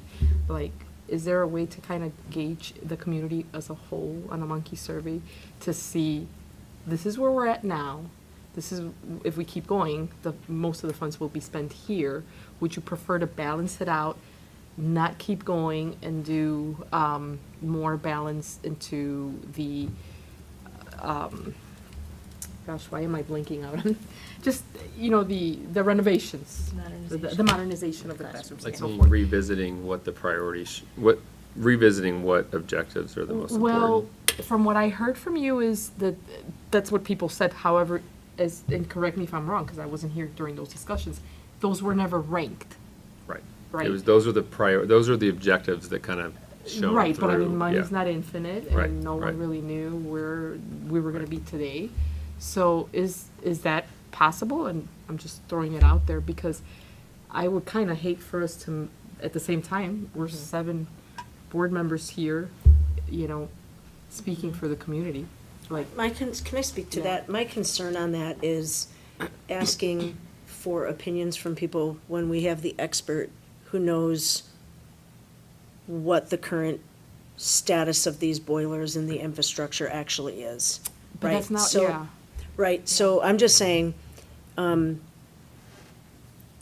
if we have an expert who is familiar with the equipment and is saying this equipment is 50 years old and it's on the brink, to go and solicit opinions, I'm not saying the community's opinions don't matter, but they haven't seen it, they don't know, right? It's real easy for me to go and say, sure, I would love to have a car that has these options on it, but I don't know. Well, You but know I'm what I not, mean? right, but I'm not talking about just having a lame, what do you want? I mean, it's educating them. Yeah. Because right now at the table, we're sitting here hearing this discussion. Yeah. And, to be fair to the points being brought on, like Yeah. Michael's bringing up, I mean, he's right. It's Yeah, like, they're at some excellent point, the points. community thought 5 points, right? From my perspective, yeah, I'm biased, and I think we should, what I think is we need to prioritize the infrastructure. But that's an opinion. That's my Right. opinion. That's- And I think Michael brings up some good points too. So then it made me think, Yeah. well, okay, here we are sitting and we're thinking about this. I never want to give, if anything goes out like that, I never want to not tell the whole story. You have to tell and inform. Right. Okay, this is why we would be leaning this way. And again, it's a thought. I'm not saying that we should go down that road, it's just a thought. I think when I look at the list in totality, I'm trying to look at this from the perspective of our kids sitting in classrooms and our teachers providing instruction. And if we look at this list from that lens and say what environment provides the best Learning. place for them to learn the best, in my opinion, and I don't know how hot or cold it gets in here, but I think they need a space where they can feel comfortable, climate-wise, temperature-wise, so that they can learn. Does that mean that we need to have a turf field for them to be in a comfort? No, right? We have to prioritize those things. But I do think, air conditioning is important for learning. I think they have to be in a climate-controlled environment so that they can get the instruction and not be sweating and thinking about how hot they are, or how cold they are, or whatever it is. I do think restrooms, even though that doesn't necessarily equate to strong teaching and learning, but we have some ADA issues. And I think a sense of feeling like I'm in a nice space helps as much as the elevator renovation. I just think it has to be done, right? Like that, we're gonna have that's a big priority for me. That breaks down, we're gonna have a whole lot of trouble. So for me, at least right now, as much as I don't think we have the money to do all of these right now, but we don't know, PPRT could come, right? Like we have some extenuating circumstances. for me, I do like the recommendation of going out to bid for those three things. I agree with Michael. I'd love to see our classroom modernization, because I think that's hugely important, but at least for me, and, I think those three, if we could do modernization, would be nice. I understand that'll increase our cost and in specs, but that's where I'm at right now. But just also to add with the whole maintenance plan or facilities plan that we had even prior to this, weren't those were listed as red. So it's always been there. So like for the last, probably 8 or more years, it's always been there. Since we've had the facilities plan, yes, they've been listed based on their age. Right. That's correct. So it's been brought to the board before the board chose not to act on it at that time. I don't know that we ever actually had discussions about replacing those air handling units. You're right, it has been presented at that point, but those are not the only air handling units here at North Campus that are in red. If you go across the street, the Vaughn Building has most of them there are also in the red. I think South Campus has some still too, right? South's in Better shape than what we are here. So it's these and the ones across the street that are still pretty old in terms of the use of the mechanical equipment. Nothing says that they're going to break down tomorrow. And our staff has done a great job of continuing to gain life out of these units as we go, whether that's in-house or if we have to go outside to have, an HVAC company come in and do work on them. So, yeah, we continue to do that. Let's not forget, too, there are also, I believe, Ed, correct me if I'm wrong, there are energy efficiencies with newer units as well that, when you're talking about a unit that's 50 or 60 years old, the amount of energy it goes through versus 4 of those that go through that, now we replace them with 2, and then there's obviously better efficiencies as we go through time right now. It's, sure, those have been out there, and they're still out there. But I would also say it wasn't a vote not to, and I use vote loosely, but it was prioritization. Like, it wasn't like, oh, we didn't want to do that. There were just some other more urgent needs. And for the 3 years that I've been on the board, we've known that the bond sale is coming and there might be an opportunity to bundle. And now it's just not as robust as what we would have hoped.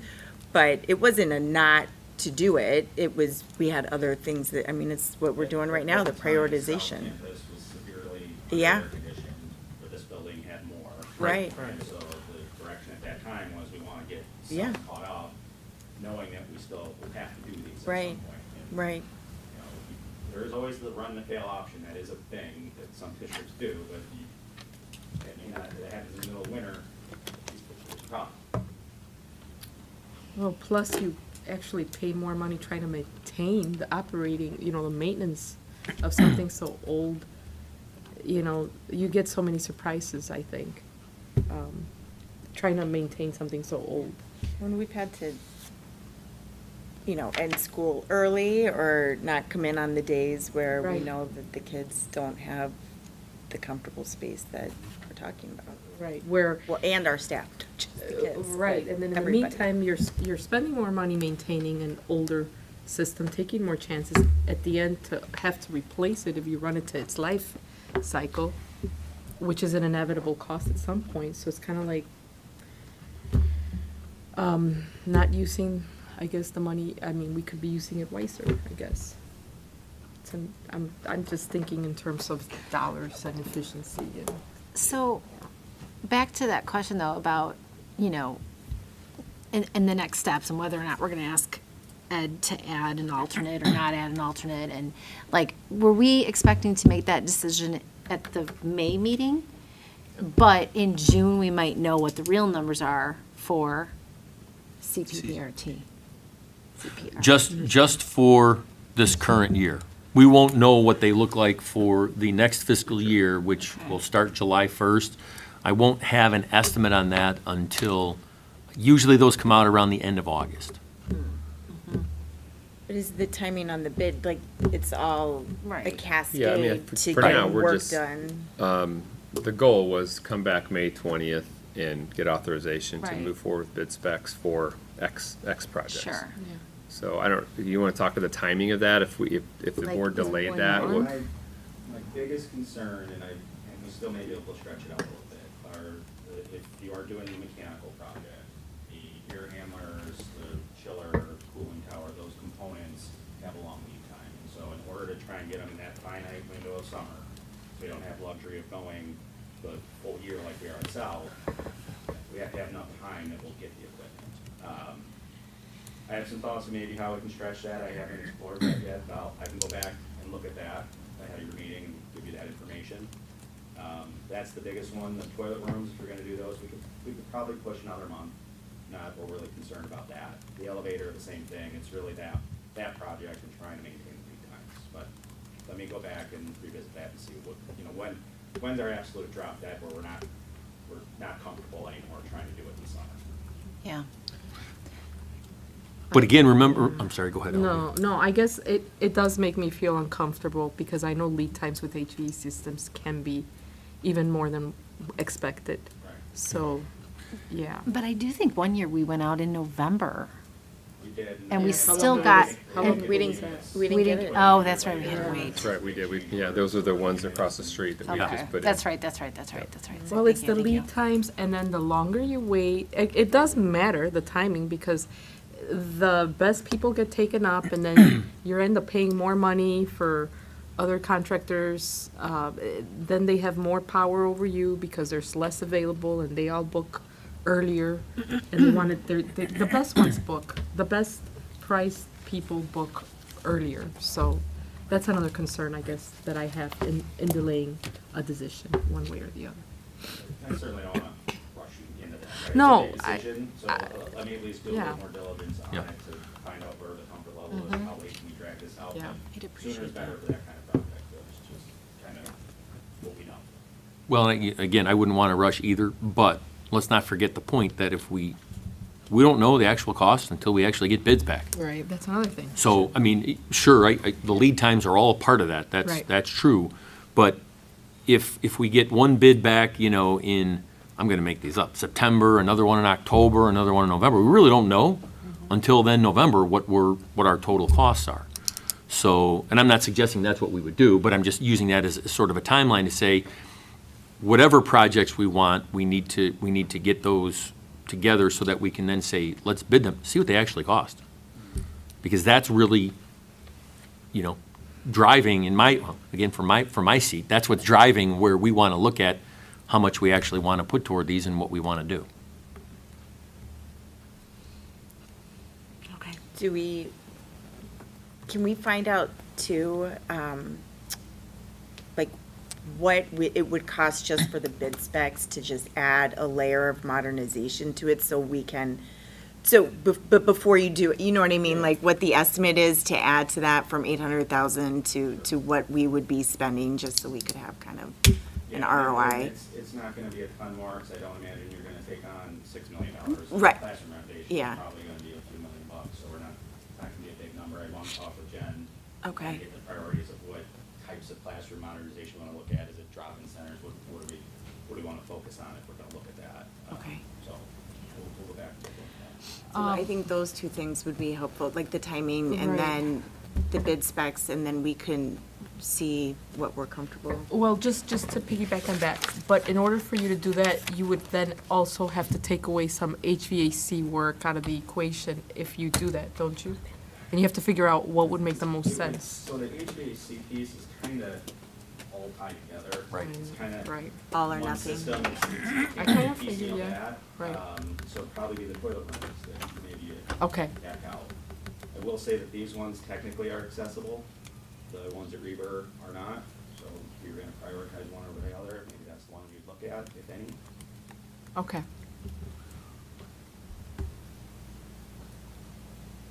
And then I think so we have really kind of two adds to this right now, right? We have some of the classroom modernization piece, and then potentially the washrooms At Vaughn. across the street in the field house. So, okay, we'll just, Well, and I think what that means is we would come back May 20th with some costs, projected bid spec costs for that, yeah, with those projects added / weaved in somehow. And then we would be asking the board to consider that on May 20th to authorize the preparation of bid specs for Yep. that. Ed, do you have enough direction to work on with that right now? Okay, okay. Just need access to a couple people. Right. But again, I want to confirm or clarify, that would be an option. You're still going to get a cost on just doing the recommendations as well, as stated, right?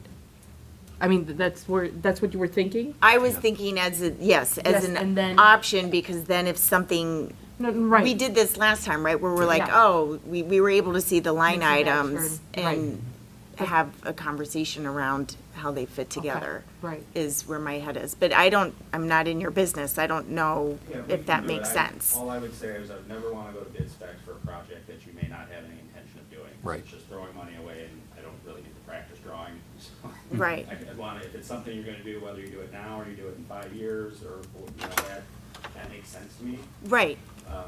So we'll. I don't- come up with some recommendations.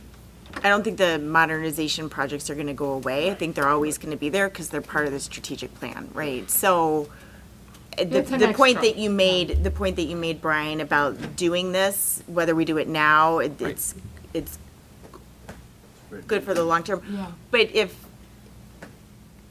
I'm trying to kind of balance Right, you the can't hurt. concerns, Right. but if You can't hurt. not everybody has the same concerns, I don't know, I haven't heard Yeah, I mean, Jill it or. may not, but I still would like to see what the total cost of air conditioning that we've spent and put in since the last 3 years, including up with this information. I can get you that, that's not a problem. I already have a spreadsheet that has all of the capital improvements that we've made to the buildings. I go all the way back, I don't know, I have it all the way back to like 2003. Not that we're gonna go back that far, but I can go back even 10 years, because since I've been here in 10 years, we have added other areas of air conditioning as well. So we can, I don't know how easily some of them will be to break out, because they were in a total Yeah, contract. I'm just looking at the But we'll last get- 3 years. Did you want the last three? Not a Looked problem. at like this plan over the last 2 years Yeah, we can do to that. understand, and then when the board started diverting more money into air conditioning over easy. the last 3 years, so. Very simple. But inclusive of this information as well. Yep, not a problem, we can do that. Please. I would agree with I'm just so apprehensive because there isn't the money to be too aggressive about going out and getting bids or anything like that. I feel like, like we're a little pressured here tonight to do that. I think like we need some more information, and I don't feel like we even are in a position from the first conversation we had to go out to get more bids, to bring it up to 15 million or something like that. But I do agree that modernization will always be there. But I just go back to, I'm thinking the 12 million was really aggressive. So I am like, maybe less is more. And So I don't want to be misconstrued. I'm not saying that we would go to a 15. I'm just Oh, I trying know, to but I'm see just what saying, the I don't know. information is. Right, Yeah, I don't okay. even know. I mean, I think first it might be really helpful to, one, have the information about the AC, have then the information about what have we done under those 5 points that the community has brought up. I don't feel like we need to go to the community again, because we've really heard them. We've had LTCAC about this, all of that, for what are those 5 points. And then I would like to have us go back then and maybe have under those 5 points. I love a good chart, you know what I mean, like a chart that says what have we done and what is that breakdown. So maybe when we're looking at that, we can see the AC was 80% of it, the accessibility aspect was 5%, modernization of classrooms was 3%. I think I'd like to see that broken down, and then coupling that with that chart, I'm not gonna get the right name, where it's red on there, like, like the facilities chart. Do you know what I'm saying, where we can go back and look at what are the things that are on there as red, because that is like something proactive to do. So I just feel like, I don't know, like we maybe need to regroup on it. Well, and I think you also have to take into consideration that, like, that's gonna be great, that chart, I think we need it. But I think what we're kind of also coming up against is some of these areas might just cost more. They're gonna, so that's part of what goes into this equation, is that, like, maybe we don't wanna spend 80% on AC, but because of the expense to do it, that's where it's. Right, but I it's think, landing. but just to have that information, and then we For can sure. regroup as a board to say, oh my gosh, you know what, we forgot, there were 3 boilers, I don't even know what, like, that Right. would be, Brian, on there that would be, needing to be done, but I think having a regrouping, looking at that, and coupling that, and keeping that in line with the other, with the 5 keys, points that you had brought up earlier, I think would be great. I mean, I don't remember what was on that chart, but I Right. think that kind of goes to your point too, Elvia, about, like, it's maybe not just improvements, but it's maintaining the building. Jill, when you say chart, you're talking about the 5 points? Is that what you're No, referring to? well, I would say I'd love to see a chart with the 5 points. Yeah. Like what that Brian had mentioned, like what the Yeah. community was looking for. So I would love to see a chart with that broken down to what have we done to meet each one of those? Okay. And the dollar amount that goes to that. I think, to Michael's point, to see where are we at with that. But then I'm talking about that great chart you do, where it's color-coded, it's like really tiny. I have to blow it up really big on my computer. Those are the priorities, right? Is it the priority chart? Do you know what I'm saying? You know what I mean? It's like a lot of information. Is it a The like a budget. diagram of the building that has the? No, it's like. Oh, you're talking red, green, about yellow, I the think. facilities, Yes. the entire list We that could I talk brought about it that back. way. Yes, Yes. that is so helpful, for- like, I Yeah, think. which includes all of the, Yeah. it really includes the items that come up on an annual basis, Correct. and And the then wish the list ones. long-term facility study, that sort of thing. Yes. Yeah. I think that would be really if we could reframe the conversation that we're having, because I feel like it's been a great hour that we've been discussing this. But really key to maybe have some more information to come back with, so we could be maybe more targeted before we just send something out, randomly to bid, that maybe we all haven't discussed, or, I mean, it's always a good wish list to have all the bathrooms modernized, but I think I would really like to have that context before we were to add more stuff to go out to bid. And if I understood you correctly, Jill, what you meant with the whole alternative options is really so you could do a mix and match thing within the budget. I think that's what you meant. Definitely within the budget, but also we don't, to Brian's point, we don't know what these are gonna come in at, and something No, I might know. come back and be way too high anyway, and it'd course. be nice to know then what would slot in, or Right, vice versa. but I wanted Yes. to draw the Thank you. clarification. Yes, within the budget parameters that we know that we have. Right. Yes, thank That's you. what I'm hoping for. Yeah. Yes, and I mean, none of it is random, it's No, all there's well nothing. thought out with Yeah. a lot of input, right? So, but it is nice to see how Yeah. we've allocated money so far. Right, so. and then there's a story behind the numbers as well, so Right. I think it would be good to kind of just encapsulate it all. Some more information forthcoming. Okay. Yeah, And so a I think really it's, good I mean, discussion. I guess it changed, in my mind, just to clarify, it changed a little bit the last few minutes. So we were gonna come back with authorization for bid specs May 20th, but it sounds like now we're gonna come back with the information and let the board have more time to talk through this? Or do we I still thought wanna on May target? 20th you were asking for authorization, so if we have that That's what I information, think we- maybe on the okay. May 20th. So we still so the could board do it. still wants some flexibility to provide that authorization on May 20th if the discussion leads to that. I would agree with that. Yeah, I think, And I just think, I think if we have enough information that we think we can make that decision, sure. Okay, so Right? I have Jill, some clarity on were you that. say something? no, I think absolutely, like, I just don't feel like I'm equipped to fully have that conversation to say, let's add a bathroom, let's do this. I mean, I wish that we could do it all, but I just feel like maybe some more information might Yeah, I mean, I be think we more have great directive for us information, in a but conversation. we have a history of what we've been spending, and we're kind of asking for like a pause and in that snapshot view of what we've done. Yeah. And how it also, relates back to our strategic plan. Okay. So we'll put that together. We'll also build in some flexibility. Yes, to be able to Yeah. potentially. Okay. And then can you It might be include that crystal clear facilities thing? in Right. 2 weeks when we Exactly. see all of that. It might. Green, yellow. Yeah, yeah. And Yeah, we when can go include that. to We a can also vote, include. It's a board majority vote too, so Right. if, At Right. that point, we Right. can decide. right. Like a refresh one on that would be great. We can also include the facility study as well, because that shows you all the areas that we talked about tonight that are in the red that need replacing, I whether think it's that'd be so roofs, key. whether it's HVAC, and I can tell you that it's a little overwhelming when you look at it. It is. But that's because it's so tiny, remember? It's No, like- no, I'm talking about when you look, for me, when I look at it and the scope of the work there and the cost that's involved there, it's a little overwhelming, but Yes. it's, you know. Well, I mean, I think we need to So- have all that information though, because we need to be like eyes wide open here as to what do we need to do and where are you looking at? Because What if can you're we looking at accomplish right doing now a and- roof on one of the buildings and that's 4 million, I'm just making a number up clearly, but do you know what I mean? Like, we need to be aware of that here before we make these decisions. That's my thought. Yeah. I have enough. Okay. Good? The only thought I have on that before we leave that topic is the estimated costs on all of those items is probably 2 or 3 years old at this point. Yeah. I don't know if how quickly we could provide updated costs for all of that information. More time, more money. I don't think we should either. Yeah, we can take a look at it and see. Because I wouldn't want to bring something back that has these, we already know I that don't cost either. estimates aren't accurate from 2 or 3 years ago at this point. They're moot points. And so we would really need to update all of those costs as well. Or we just remove them and we can just look at the item. If you want to look at the items, If that we're we, gonna go out to bid, Yeah. then maybe that's what we look at. if you want to just look at the items, that's simple. We can, and I can even leave the costs in there Yeah. from 2 or 3 years ago.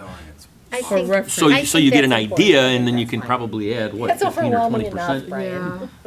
30% to some of those. I mean, but I mean, that's I what, think, you I would mean, have to add 30%. I just think it's like a Yeah. And that's snapshot is fine. what we're Let's looking not, I at. don't think they should. don't That's want fine, them we to can do spend that. time That doing it. won't No. take as much time then, because we won't have to Don't- update all those. don't- I don't want to waste Time it, I doing mean, that. like, I want Yeah. to be thoughtful about the energy going into it. Yes, Yeah. please, let's just, but, yeah. But seeing Okay. it, That's a happy thank you. medium. even the that. old one, for sure, yeah, would be helpful. Sorry to put so much out there. No worries, it's already all done, we can just refresh it and bring it back. And a nice tidy chart, I love it, thank you. You're welcome. I love those too. That's a good spreadsheet, makes the day. Anyway, sorry. Did we need to touch on the varsity Yeah, softball field? then Yeah. there's more. Yeah, Yeah, I, that's the next part of it. yeah, just a quick update on that. Obviously, as we know, we've had the very generous donation of $2 million for renovations to that field. And so really what we're doing right now is we're in the process of talking about what the options are to utilize with that $2 million. And as we kind of mentioned here, options being discussed are the location of the field, installation of field turf, potentially for the entire field. Also looking at dugouts, there's drainage involved, all of that. So in addition to that, potentially, we were talking about sound system, we're looking at bleachers, all of those amenities that would go along with that facility. So we're putting together, working with Ed and his team as well, putting together sort of a list of items that we would bring back to the board that we would utilize with that $2 million. And again, we would probably ask the board in May for bid specifications on those items so that we could get that moving as well. That's actually a project that, Ed, I think we can start probably in the fall, right, potentially? If we can get through the village stuff. Yeah, well, that's the other, yeah. Which is why we wanted to bring the update tonight, so we can Sure. start Right. working with the Yeah. village. Yeah. Right. We think the village will be probably at least 3 months. Really? Yeah, yeah, because it's going to, I This is- believe it's going to require another amendment to the conditional use permit that we have with them. And that's typically about, if everything goes smooth at every meeting, it's a 3-month process. And why would there be a conditional, because it's just changing the way that we're. That's how the property is permitted, is Right. conditional use, so any physical change we make, that's Okay. not like an interior renovation, we have to go through it. Right. And the real issue there is going to be the MWRD, the movement of stormwater as we change that Yeah. around, because the village has to sign off on that before we can move forward with that. And so that's where we'll have to get started, Yeah. sooner rather than later. So any concerns with us starting sooner rather than No. later? That's all we need to know. Nope. Yeah. All right. Awesome. We That's all approve we that need. tonight. Moving on. All right. Next and final item for facilities is the capital outlay request for fiscal year '25. Yeah, which is kind of both facilities and finance, because this is a number that we're going to be plugging into. Good? This is All a right. number that Thanks, we're Ed. gonna- Thank Thanks, you. Paul. Thanks, Appreciate everybody. it. Guys. This is a number that will be plugging in to our budget for FY25. So these are items that we would be putting in the budget for the coming year. Just a quick brief history on this. I know it's late. This list is really generated by administration, staff members throughout the district. And so what I do is when we begin the budgeting process in February for the following year, I open up this portal, actually with Ed Tennett's team, we open up this portal. We have people submit all of their requests for capital outlay for equipment, and, for capital outlay items, and then for equipment items as well. And so what I do then is we gather all this information. We then share it with the district level administration to see if there are any concerns about what's on here, what we can fund, what we can't fund, that sort of thing. And so really what we've done here for this year is you will see on this spreadsheet, you will see the item description, who it's submitted by, the division, and then what it is by a unit price, extended price, the priority that they have, whether it's a 1, 2, or 3, and just kind of to give you a quick rundown on those. 1 means, look, we really need to have this for the next year. 2 means, within the next year or 2, we need to replace these or something along those lines. 3 is kind of like, if money was no object, we would really like to have these kinds of things. We had no 3s on here at this point. So there were 1s and 2s, and what we did is we really funded the majority of the 1s, but in some cases, I had to go through and make a reduction to what we were putting out there. And so let me give you an example. Somebody might say, look, we'd like to have $150,000 of furniture for the library. Okay, 150 isn't going to work in the budget this year, but we'll give you 35 or 45 or 50, whatever the case may be, and then we can spread that out over the next 2 or 3 years. So that's kind of how we manage this. And again, this all falls under that capital outlay and equipment that we talked about earlier, which is that number that we manage and maneuver each year so that the budget isn't in a deficit position. And so the Capital One request that we have here are a little over $2 million. In addition to that, so what I do is then I go back and I look at my 5-year forecast. We had equipment in there. We had technology at about $1.3 million. There was about $650,000 for equipment, $1.3 million for technology, so we're about $2 million there. And then on the revised 5-year forecast with the CPPRT reduced, we had $3 million for capital. I took $1 million of that capital and put that toward this. So these here are about $2 million. A little over $2 million, and then there are actual supplies that are related to technology that will bring this up to about $3 million in total. And so when I say supplies, I'm talking about student Chromebooks, those types of things that don't fall into the category of equipment or capital outlay, but they still have to fit into that technology budget that we have, that they don't show up on here, they go into supply accounts. And so the total for all of these, plus those supplies that are out there, is right around $3 million, and that's how I budgeted it right now based on that 5-year forecast. So at the regular May meeting, we'd be asking the board to approve these items to be put into the budget.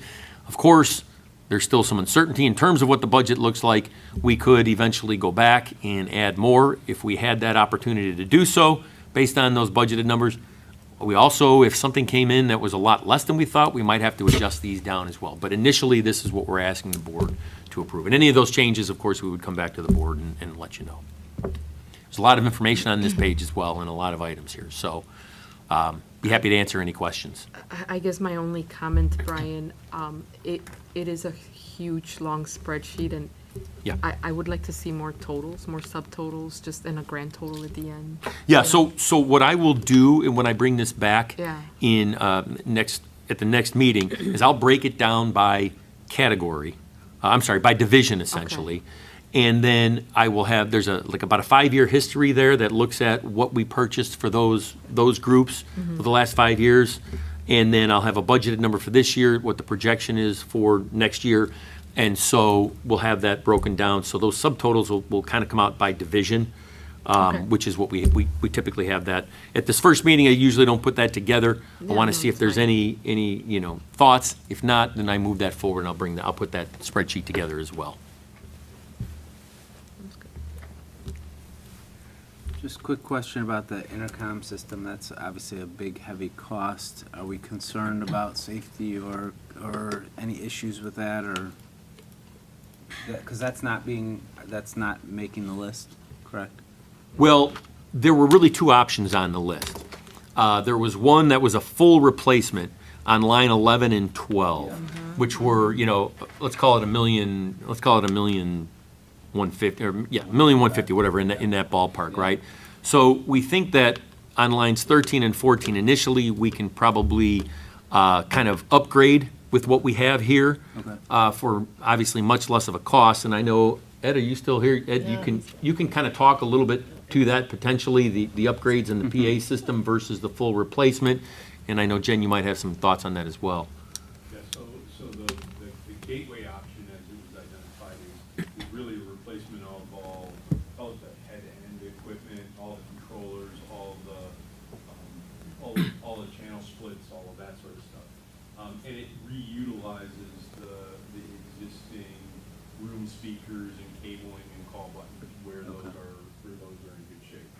The full IP system is to then go in and replace all of those elements as well. All of the speakers, all of the call buttons, all of the hallway monitors, those additional elements. So we've got two options forward in so that we would at least know what kind of dollar amounts we were dealing with, and to give Brian some tools of what the options really were as we see them.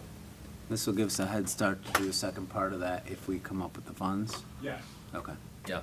Because the head end could be reused, right? Right, if we go with the gateway option, the main controllers and all of that are reusable. Okay. Thank you. Sure. So Any what's other in questions? blue is covered by a grant? Yes. So all of the ones that are sort of in that kind of light bluish color there, those would be covered by grants that we receive. I think generally those are from the state of Illinois, right, Scott? The state grants? Yeah. So we would be able to utilize grant money for Career those. technical ed and Perkins federal money. Right. Yeah, it's a Perkins for federal too. So those would be covered by grant money. That is, of course, not the lion's share of the cost, but nonetheless, they would be covered by grants. Yeah. I guess I was surprised some of the other areas didn't have any grant funding. The grant funding is very specific to, as Scott said, career technical education. It has to be either new purchases or replacement of previously purchased grant Right. equipment. So, Yeah, the grants are nice to have, and they're also quite restrictive in terms of what we can utilize them for. When we go out for supplies to get this equipment, do we get like education discounts for this stuff too? depends.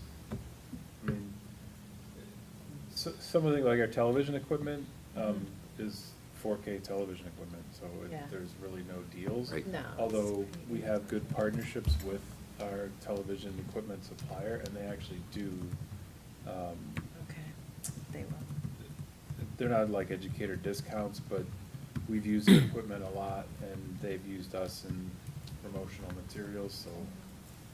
there's- Okay. Yeah, and let me speak on Kathy Moran's behalf, because Kathy will take these, and sometimes, somebody might put a request in here for, I'm gonna make this up, right?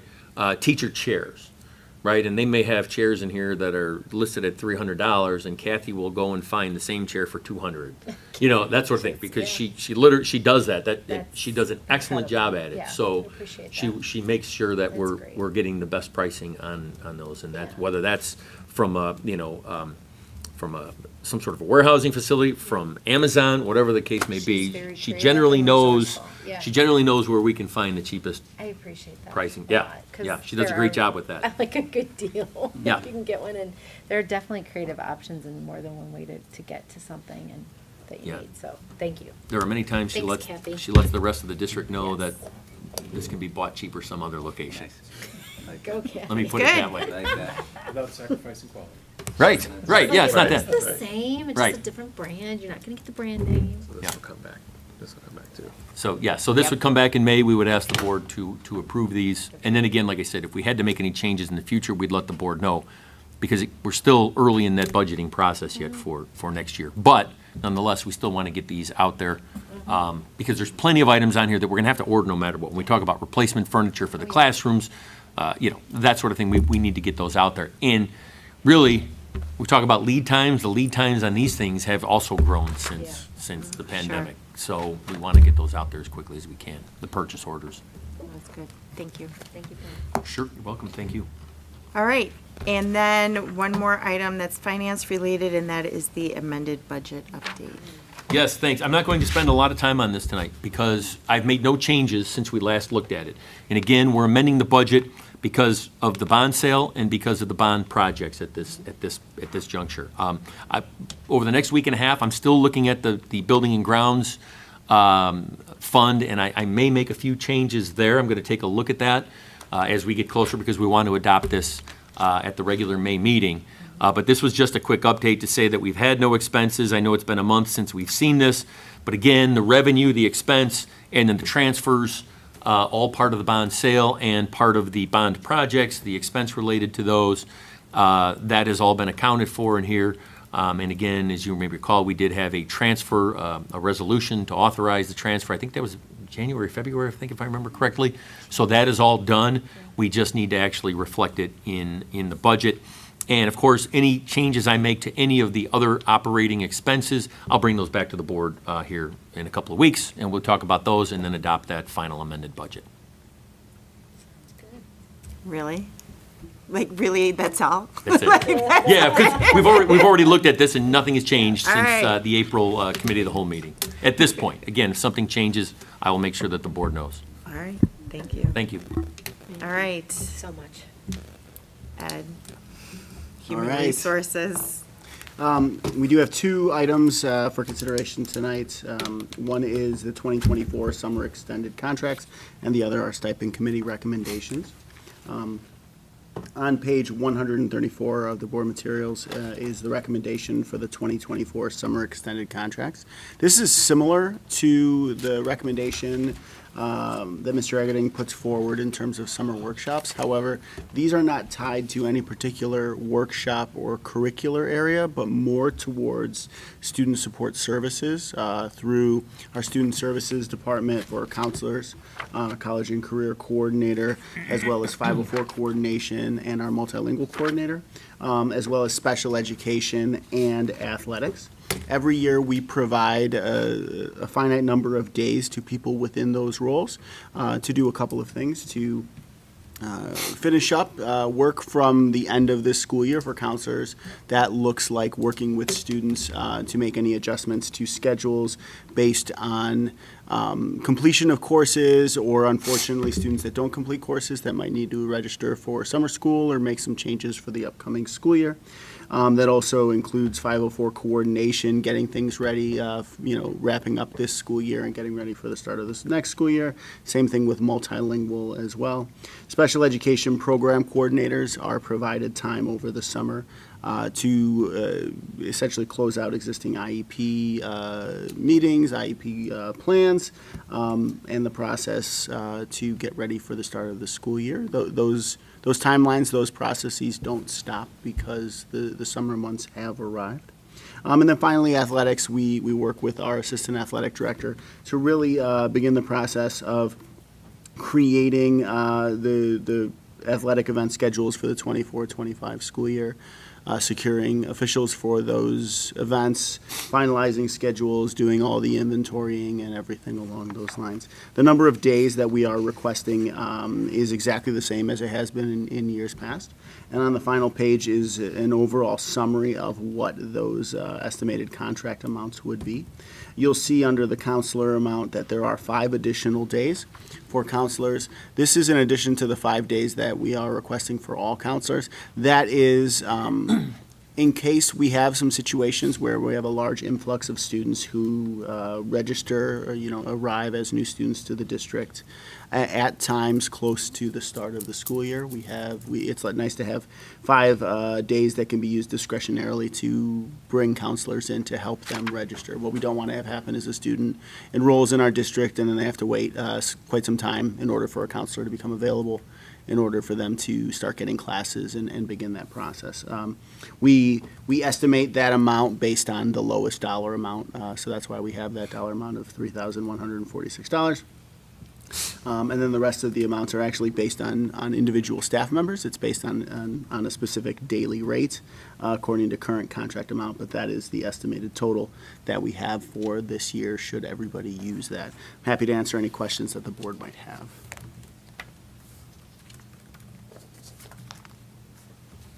No? All right. Excellent. So we'll bring this Do we remember forward. what we, last year? I was just trying to think what we approved last year. We don't. The dollar amount? Yeah. It was roughly the same. It was actually a little bit higher because these are tied to the specific daily rates of our staff.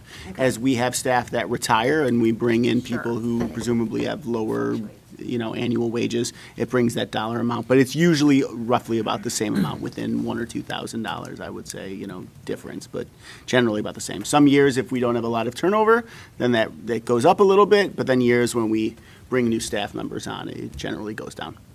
And is it like our, with our workshops that we end up do we usually end up using up all of that allotted? For these, we generally do, because first off, they are tied to specific people, right? Not generally like 5 slots that you might have for Algebra 1 curricular work, right? They are tied to particular people for counseling. What our division chair for student services does is he schedules them throughout the summer. So there will be counselors throughout the year. So it's safe to say that, unless there is some sort of unexpected circumstance, those counselors would be scheduled for those 5 days. If there is any departure from that, it's generally a small departure because maybe someone is only able to get 4 days in or something. Typically, you're not having it where a person's not working any of those days. So this dollar amount, this estimated dollar amount is pretty consistent. The one thing and the other area where there could be some difference is just in those additional 5 days. That's if needed. So if we don't have a need to use those, then that $3,000, and change dollar amount really wouldn't be added in. I can't imagine that we would request more days than those 5. I mean, it certainly could happen. We haven't in the past, and if that were to be the case, I'd work with Dr. Waterman to just make the board aware and figure out a plan to authorize it. Okay, sounds good. Thanks, Ed. Absolutely. All right, I think we're good. Okay, that sounds good. And then the last thing that we have are stipend committee recommendations. We have been meeting throughout the year as a stipend committee, and we do have some recommendations for some stipends that we are bringing forward to the board for consideration and approval at the May board meeting. They are broken into a couple of different sections: activity stipends, activity stipends, athletic stipends, and then stipends that are being presented because of clubs that are moving from pilot status into full club status with an accompanying stipend. The first one is student council. A brief overview of the student council request is a request to increase the number of student council assistants because of the number of students that have participated and the number of events that student council members are participating in.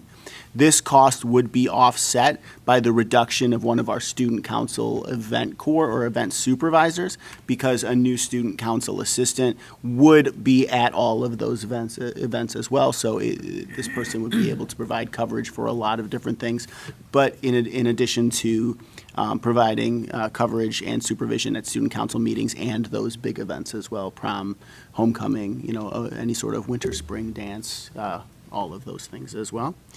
So the cost for that is represented at the bottom of page 1. We do have clubs that are being recommended for a move from pilot status to club status. Those begin on at the top of page 2. We do have Lions Latin Dancers, Philosophy Club, as well as the Pollinator Garden Club here at North Campus, and finally soccer for students with disabilities. All of those clubs have been working through a pilot phase and have had healthy enrollment of student participation. For most of these clubs, this is a recommendation for one sponsor at 2.64, which is essentially our 2.64%, which is essentially our entry-level stipend amount that roughly equates to one meeting every 2 weeks, although that might change based on the specificity of some events. The one exception to that would be soccer for students with disabilities, based on the complexity of that program, working with students with special needs, the need to coordinate with special education for paraeducator coverage, support, transportation. This is something that we currently have. We have 2 sponsors who are working through it voluntarily in the pilot phase. One is a general education teacher, one is a special education teacher. We'd be recommending 2 stipends for that as well. Those were all reviewed by the stipend committee and were brought forward. And then finally, the last one is athletics. This is a recommendation for boys volleyball. It's not a significant stipend increase, but what it is, it's a stipend increase to essentially align not only the number of coaches, but the percentage of stipends for those coaches between boys volleyball and girls volleyball. You may recall we did something similar in previous years for boys and girls lacrosse. We did it for girls lacrosse previously because as that program was growing, it was getting to that same number of coaches, same number of student participants. Boys and girls volleyball are essentially at that same level already, and we identified a discrepancy where we had the same number of coaches, same number of teams, but the the assistant varsity coach for one team, for the girls team, was actually being paid at that head level stipend, the head lower level stipend, which is consistent for athletics. For boys volleyball, they were actually getting paid at the assistant level. So that was identified by members of our athletic department, brought forward, and so we are just recommending making that change. So we would basically increase one stipend from 13.5% to a 14.4%. The net increase for that is very small. It's just shy of $500 for that. Again, all of these recommendations were reviewed and approved for moving forward to the Board of Education from our stipend committee. I'm happy to answer any questions that the board might have.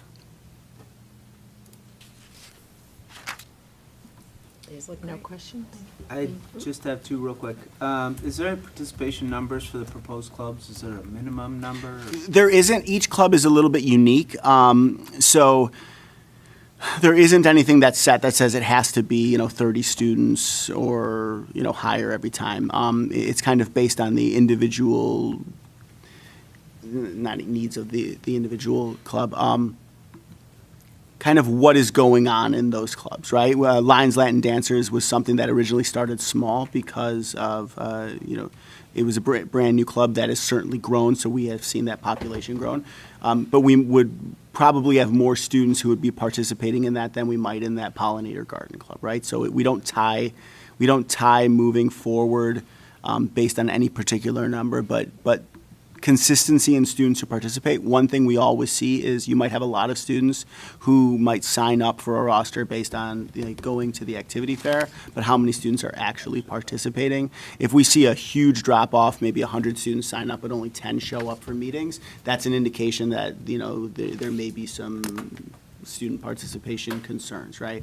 But if you have a large, a pretty significant number and then not much of a drop-off for average participation, we will go from there. But we don't tie it to a specific number. All right. And then the last one is just more of a comment. I actually love the Pollinators Club. That sounds really cool. And soccer for students with disabilities, just wondering if maybe there's a better name. That was something, yes, that was something that in the proposal, it was, yes, we need to take a look at it. But I love that one as Absolutely. well. Yeah. And I don't know if down the road this ends up, evolving into something like another Special Olympics opportunity. We did in years past, when we expanded Special Olympics and we expanded it at track and field, when we were exploring that at the stipend committee, I think all of our, our first indication, I don't want to speak for the committee, but I can say for me, when we were looking to do it, my first thought was soccer was a good opportunity to expand Special Olympics. What we found was that when we looked at other schools in the area that we would naturally compete against, there were very few that had Special Olympics soccer at the time. There were far more that had some sort of track and field element, whether it was through West Suburban Conference or full track and field through Special Olympics. So that was the decision to go that route. As more schools are starting to get soccer programs, I can imagine as our program continues to grow, as neighboring schools continue to grow their programs, this may turn into a full Special Olympics program as well. Thank you. Absolutely. And the pollinator garden, for anyone who is interested, it's right out in front of the building along Brainerd Avenue. Patrick Page and his group of student participants do a fantastic job, so Thank you. it's great. Awesome. Thank you, everybody. And they watered every Thank one you. of those trees that got planted. Yeah.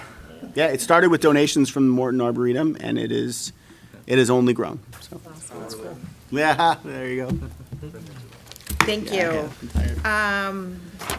Maryland? I think we knew the answer. All right, so then that concludes our business for this evening. May I please have a motion to adjourn the meeting? So moved. Aye. Second. All right. All in favor? Aye. Aye.